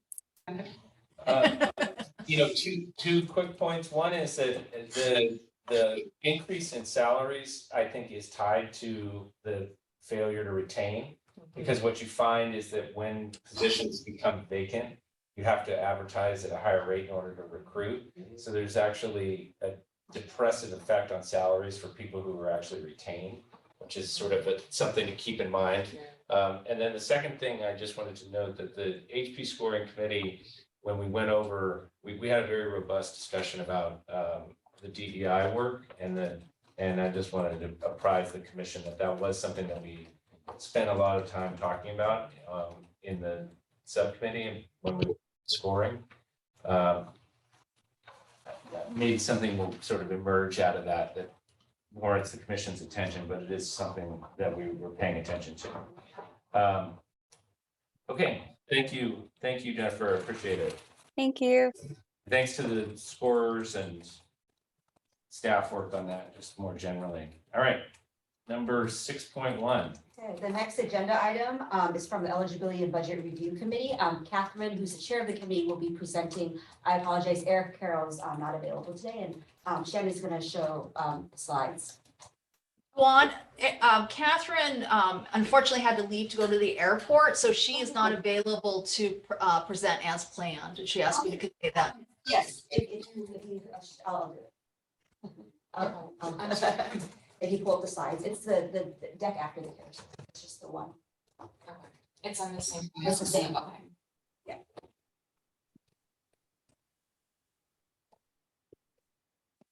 So I'll just start off by kind of describing where we're at in the process. So IOLTA applications are usually due in early summer, and then that committee, Eligibility Budget Review, spends the next several months reviewing the application for eligibility. At the last August meeting, we've already approved eligibility. Then what happens is the staff spends 2 weeks running the formula, because for IOLTA and EEF, if you meet primary purpose, you get it's a statutorily required kind of allocation based on how much you spend in that county the previous year. We ran the formula, we provided programs with an amount for their allocation. What then they do is they build a budget around that allocation. The staff then reviews the budget to make sure it's in compliance and there aren't any issues. The Eligibility Budget Review Committee has met on several occasions since then to review issues, and now they're bringing to you kind of the recommendation after the budget review. So we're at the very tail end of reviewing, deciding IOLTA and EF grants. So just a quick reminder for 2023, the commission has already approved funding for 101 organizations. We have a distribution for 2023 of $50.6 million in IOLTA and $30.6 million in EF. And IOLTA and EF, for the new commissioners, we run it under one grant application, but they are 2 separate grants with virtually the same kind of requirements. There are some differences at the budget level, but because they're nearly identical, they're under one grant, but the programs do receive 2 separate checks for these grants. And we've already gone through, I ran through that, so we can skip to the next slide. So some of the issues that the committee has reviewed is deviations from recommended expense ratios. So we have some suggested guidelines between personnel, non-personnel, admin, and non-admin. So if it deviates from what we call the 75%, 25% ratio, so at least 75% needs to be to personnel and non-admin. And if there's a deviation to that, then it gets elevated to the eligibility budget review committee to take a closer look to see if it makes sense. So that's one issue that gets dealt with every year. Every year, there are also a handful of programs that submit late applications. That number is shrinking. And in fact, in this past application cycle, I believe there were 4 or 5. And 4 of them were technical issues and they came in within an hour. And there was one that was actually a little bit more significantly late. I believe that came in 2 or 3 days later. And it also had kind of material deficiencies in the application. So for that one program, Western Center, it's a support center, that committee is actually going to go back and meet with the ED and the board representative to give them some advice and some TA on how to submit their applications in a more timely fashion. Disability or law and poverty? Western Center on Law and Poverty, I'm sorry, Western Center on Law and Poverty.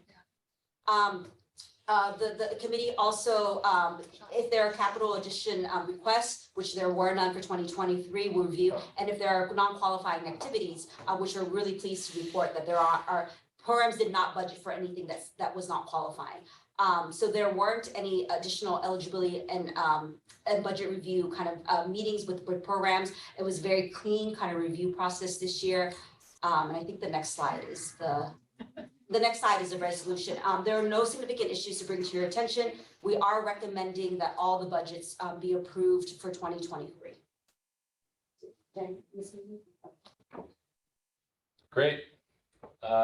There's a resolution on the screen. So moved. I'll move.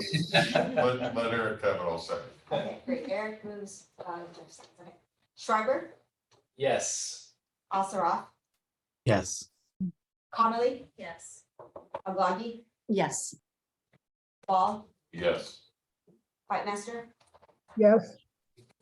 Blakemore, Bushelli, Yes. Campbell, Yes. Falcon. Jason, are you still there? He's not. I said yes. I don't know why you can't hear me. I don't know. I said yes. Iskin, Yes. King, Yes. Klein, Yes. Cruz, Lee, Mahoney, Yes. Meeker, Yes, abstain as to Public Law Center. Oh, I abstain as debate Sedek as well. Sorry if we're doing this. Yeah. Okay. How do we? well, Brady will do a super then for us to clean it up. If there are people that forgot to abstain, you've already responded to Brady's email, then we have your extension. But if you could read that would be helpful. So I'm sorry, let me do that last piece again. Mahoney, yes. Meeker, Yes. Vargas. Motion passes. And just for the record, I'll abstain as to the impact fund, legal aid at work, community law center of East Palo Alto, CLUSPA. Great. Motion passes. I think Angie has a question. Oh, I forgot to put in the abstention I need to put in for the San Luis Obispo Legal Assistance Foundation. great. Thank you, Angie. And I'm gonna abstain for Lafla. All right, great. Thank you. And this is Louise, who I cannot get my picture up right now, but I need to abstain as to Legal Services Foundation, Silicon Valley, and Sonoma County Legal Aid. What was Mono County, Mono County. we don't have a. Legal aid of Sonoma County? Legal Aid of Sonoma County, yeah. 7.1. Look at us. Making time. Yeah. So I think this is me. I'm chair of the Partnership Grants Committee. I'll try to do a quick drive-by on this one. If there are any questions, just stop me. So we have a rubric for judging or evaluating partnership grant application. Partnership grants are projects that are done jointly between the courts and legal service organizations to help self-help litigants, like in small claims court, or with debtor-creditor issues, or with family law issues and things like that. So we've had a rubric that is a score sheet that we've used for a number of years. It's been very helpful, very similar to the homelessness prevention rubric, although not identical. Anyway, we're suggesting to conform to practice, we believe we need to make a couple of minor, what I think are minor tweaks to the rubric, and we would run with those as a committee, but technically we have to get them approved by the commission. So we're bringing them to you right now, and I'll just run through them briefly. And if there are any questions, just stop me. But the first one is to change the eligibility threshold requirement. It currently says that the projects have to be delivered at or near the courthouse. That is not a statutory requirement. That just reflected prior practice, which has been changed as a result of the pandemic, where many projects are being delivered very effectively remotely. So we wanted to delete that eligibility requirement and give us the flexibility. We've actually done that as a practical matter anyway, but we wanted to take it out of the rubric. We have a category in the rubric for what's called innovation, which right now gets 10 points. We're going to continue to give some points for innovation, but we thought that the 10 points was a bit much. We never gave more than 5 as a practical matter, so we're recommending that we reduce the points. It's 100 points total. Innovation had received 10. We're suggesting that we reduce it to 5.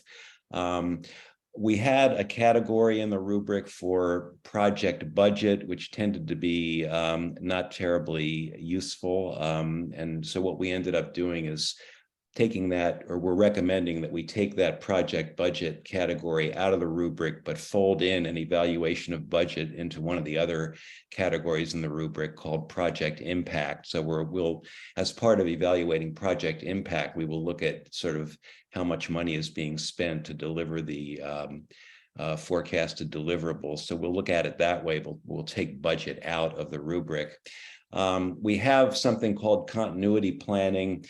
The idea is that partnership grant funding is supposed to be seed funding for projects to help projects get off the ground, but eventually it's hoped that they can find other funding. That isn't true for all of them, but that we do have that expectation. And so one of the project categories is continuity planning, and we've slightly tweaked the wording on that in a fairly minor way. We can show you that, but it's not terribly consequential.